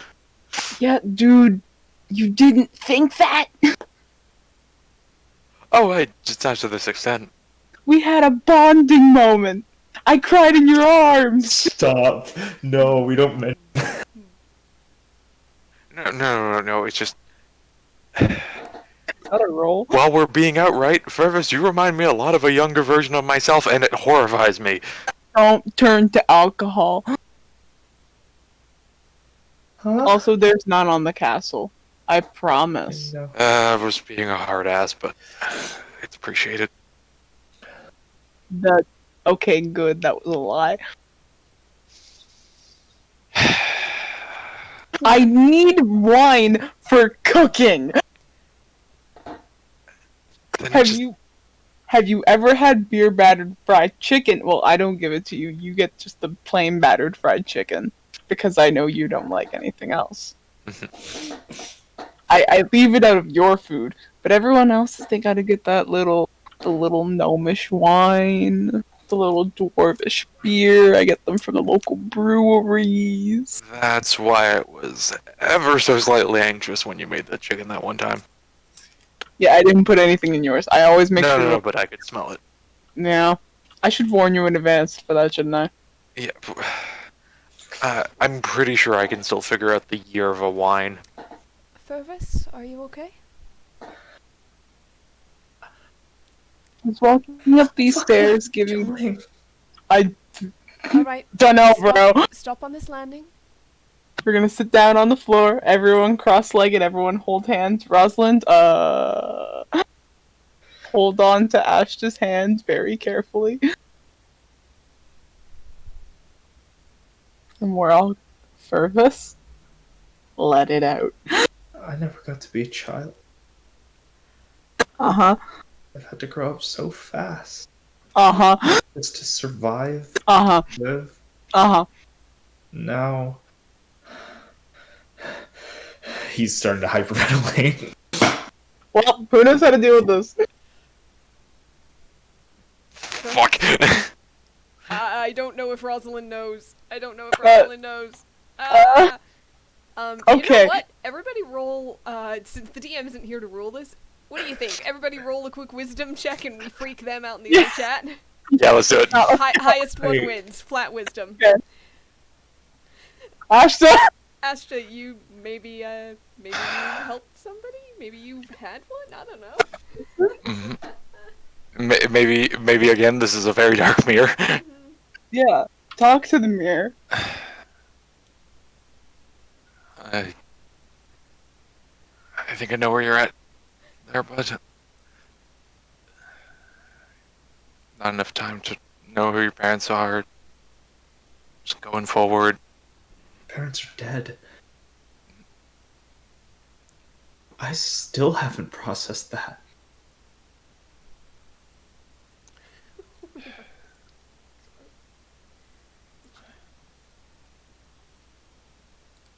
That's okay. I think the only time I started to was when I was in my mom's grave. You don't need to do it quick.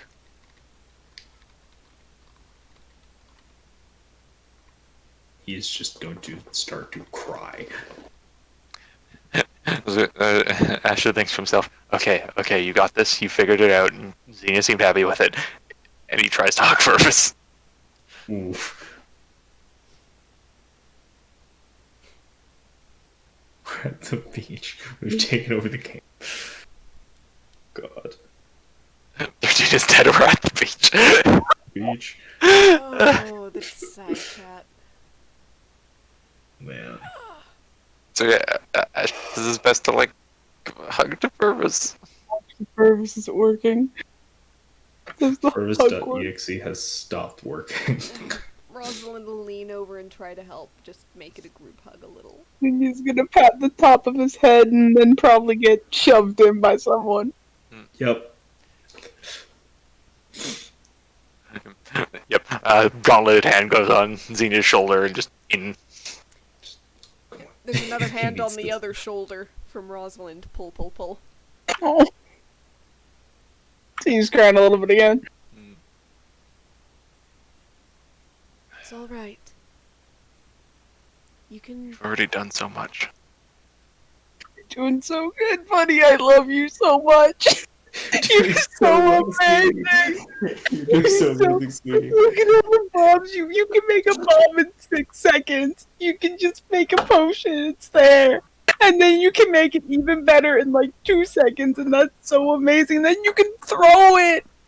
Do you want to know how sick it is that you can throw it? I've never thrown a bomb. That's fucking cool. This is the player laughing. Yeah. I love lightening up situations. Yeah. Asha thinks back to his own childhood. It's like, Verse, Yeah. would you? He's thinking. He's when we've got a bit of time. You've got a good arm on you, right? I guess.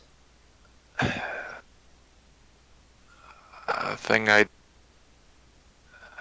between roving and hunting and doing odd jobs and bounties and stuff. When I was with my uncle, sometimes we'd do snowball fights up north. Oh god, I was hoping for catch. Purvis, have you ever seen snow?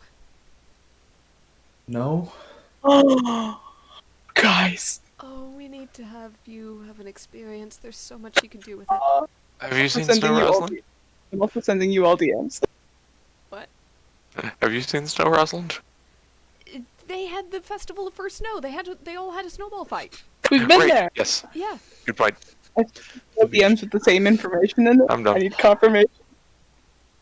Let's see. Yes, do it. Okay. Let's do it. For the sake of the recording and listening back, should we just say it? I'm gonna pretend Yeah. we're at the beach when they come back. Yep. Yep. Very sudden shift as soon as they show up. Yeah. But yes, plans are definitely being made. Rosalind's going to tell Fervus, you can build things out of snow. It packs together. You make little balls and you throw them at each other. They You don't can make hurt. snow bombs. I don't even want to think about what kind of forts you'd be making. Oh, That head on your shoulders. You could make snow castles. Another thing, when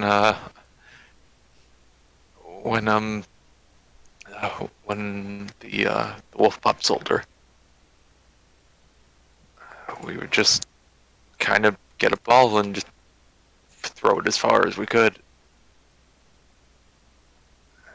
I know it's not going back in time or anything, but if you want or just want time to have stupid fun. I like that. and Stupid Fervus, fun. Yes, Ashta. And then there's an immediate fan over Zine. It's like, am I doing this right? He was like just ruffling his hair, like, we're doing so well. And Fervus, it's probably different than anything else you might have had, but I grew up hearing stories, listening to legends be told sometimes, whether in song or poem or prose. I could tell you a few if you'd like, some days. Show I'd you the appreciate that. constellations and remember the things I remember. He is like tearing up, like legit. Maybe get your nose in something other than an alchemy textbook. We could give you the book, not the book, Rosalind. No! He is 17. There are more books in the book, but we may have to set guidelines. Yeah, we need to have parental locks on the book. Oh my god. Parental lock. Lock. We have to change the password every single hour because Fervus won't figure it out. Yeah. Just Rosalind's good at encryptions. Just like subfolder it underneath like the history books. No! He'll read the those. He'll find Interesting. okay, Anthurian bureaucracy. read it. He'll read it out of I feel like curiosity. we should just put it under fiction, and he won't look at it. Mm.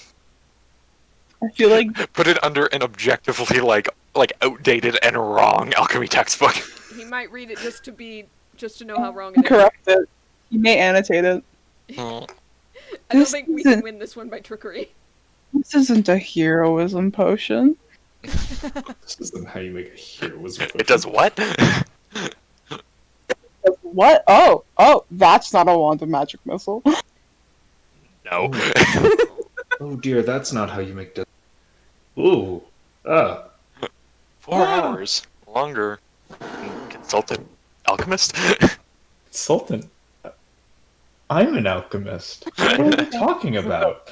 I don't think this is about combat maneuvers. I need an alchemist. I am an alchemist.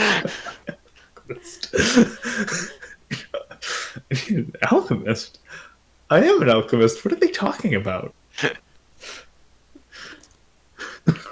Purpose doesn't know what sex is. He knows, Amazing. he just doesn't want to. Yeah, he knows He is enough to know it's repressed. gross. He is repressed pretends. alongside his childhood trauma. Exactly. It's like there's a zip file and under it there's 2 folders. There's childhood trauma and sex question mark. They're both locked under multiple locked. encryptions. That he himself created. Exactly. This is what happens when we Password get left key alone. smashes. We go to the beach. Ninky Mincha. I knew you were gonna do it. Yep. There it is. Yeah. He's also gonna lean back and just go, "Oh yeah, Ashta. What I did in Valeri." Mm. She's gonna Oh. feign it to him. Oh, Of note, that's the also- orgy, right? Yeah. Dude, oh fuck! Okay, do you know that Paul Rudd gif? I think. Hold on. Oh god. But like he's probably gonna tell one. The image of it. Ashta. He No. saw he met his alchemy professor recently, and he told me about the Mordecai's conundrum. Yeah.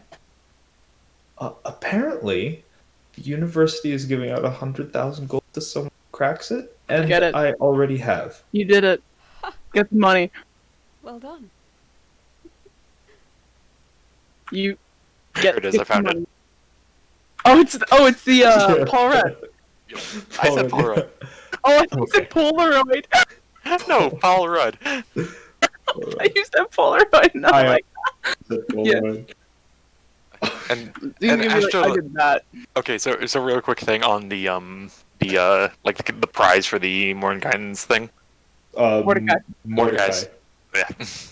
And I misheard it a Mordenkainen's few times. tome of potions. Yeah. Yeah. On the Mordecai's thing, he just okay, I'm gonna put this forward.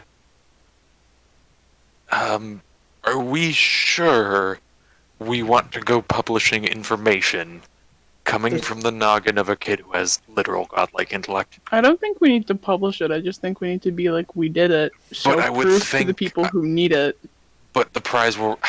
I don't think they're giving out that kind of money just to believe him, say he did it, and then just run away with the information. No, I mean, give them the proof, but then just be like, hey, don't, no, we're not doing shit. You do your thing and, like, make them a little bit intimidating. Rosalind, do, like, your diplomatic intimidating. And we sort of just be like, yo, That's- no. Here's a thought. I mean, Yeah. You said technically it broke was- it twice. You said it was the haste and the catnap? Whoa, guys! Pass the, Oh, wow, pass the yeah. sand bucket. Let's make a sandcastle. This is quite nice. Yeah, I know, right? I didn't had know a they feeling. made non-alcoholic pina coladas. I know. It's just coconut juice, man, but it's awesome. Excuse me, I there was like the also can pineapple bag, in by that the shit. way. How dare you? Real quick, Yeah.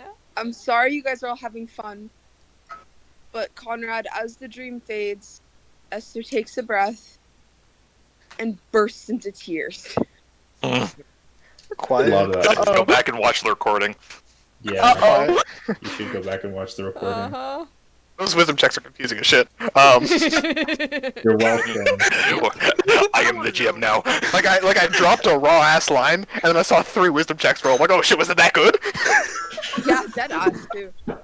Oh, the timing was excellent too, apparently. Also, Oh, Conrad, apparently. fucker. Oh, Welcome to me DMing.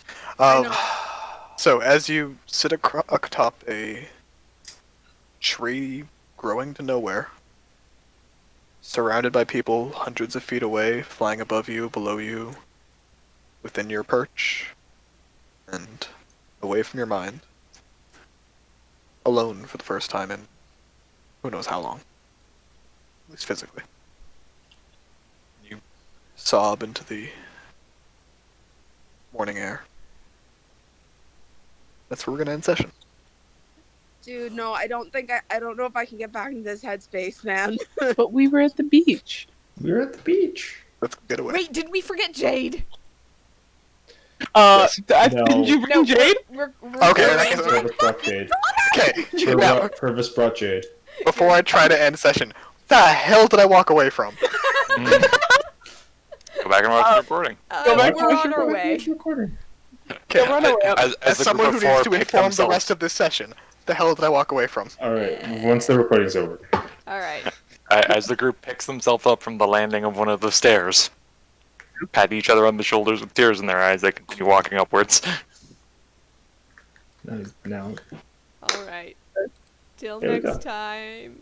Till next time. And Bye. Bro, I'm gonna have to break down into tears again next session. Are you kidding me? Do I'll it. be along. Good luck. Oh, so for All right, ending it now.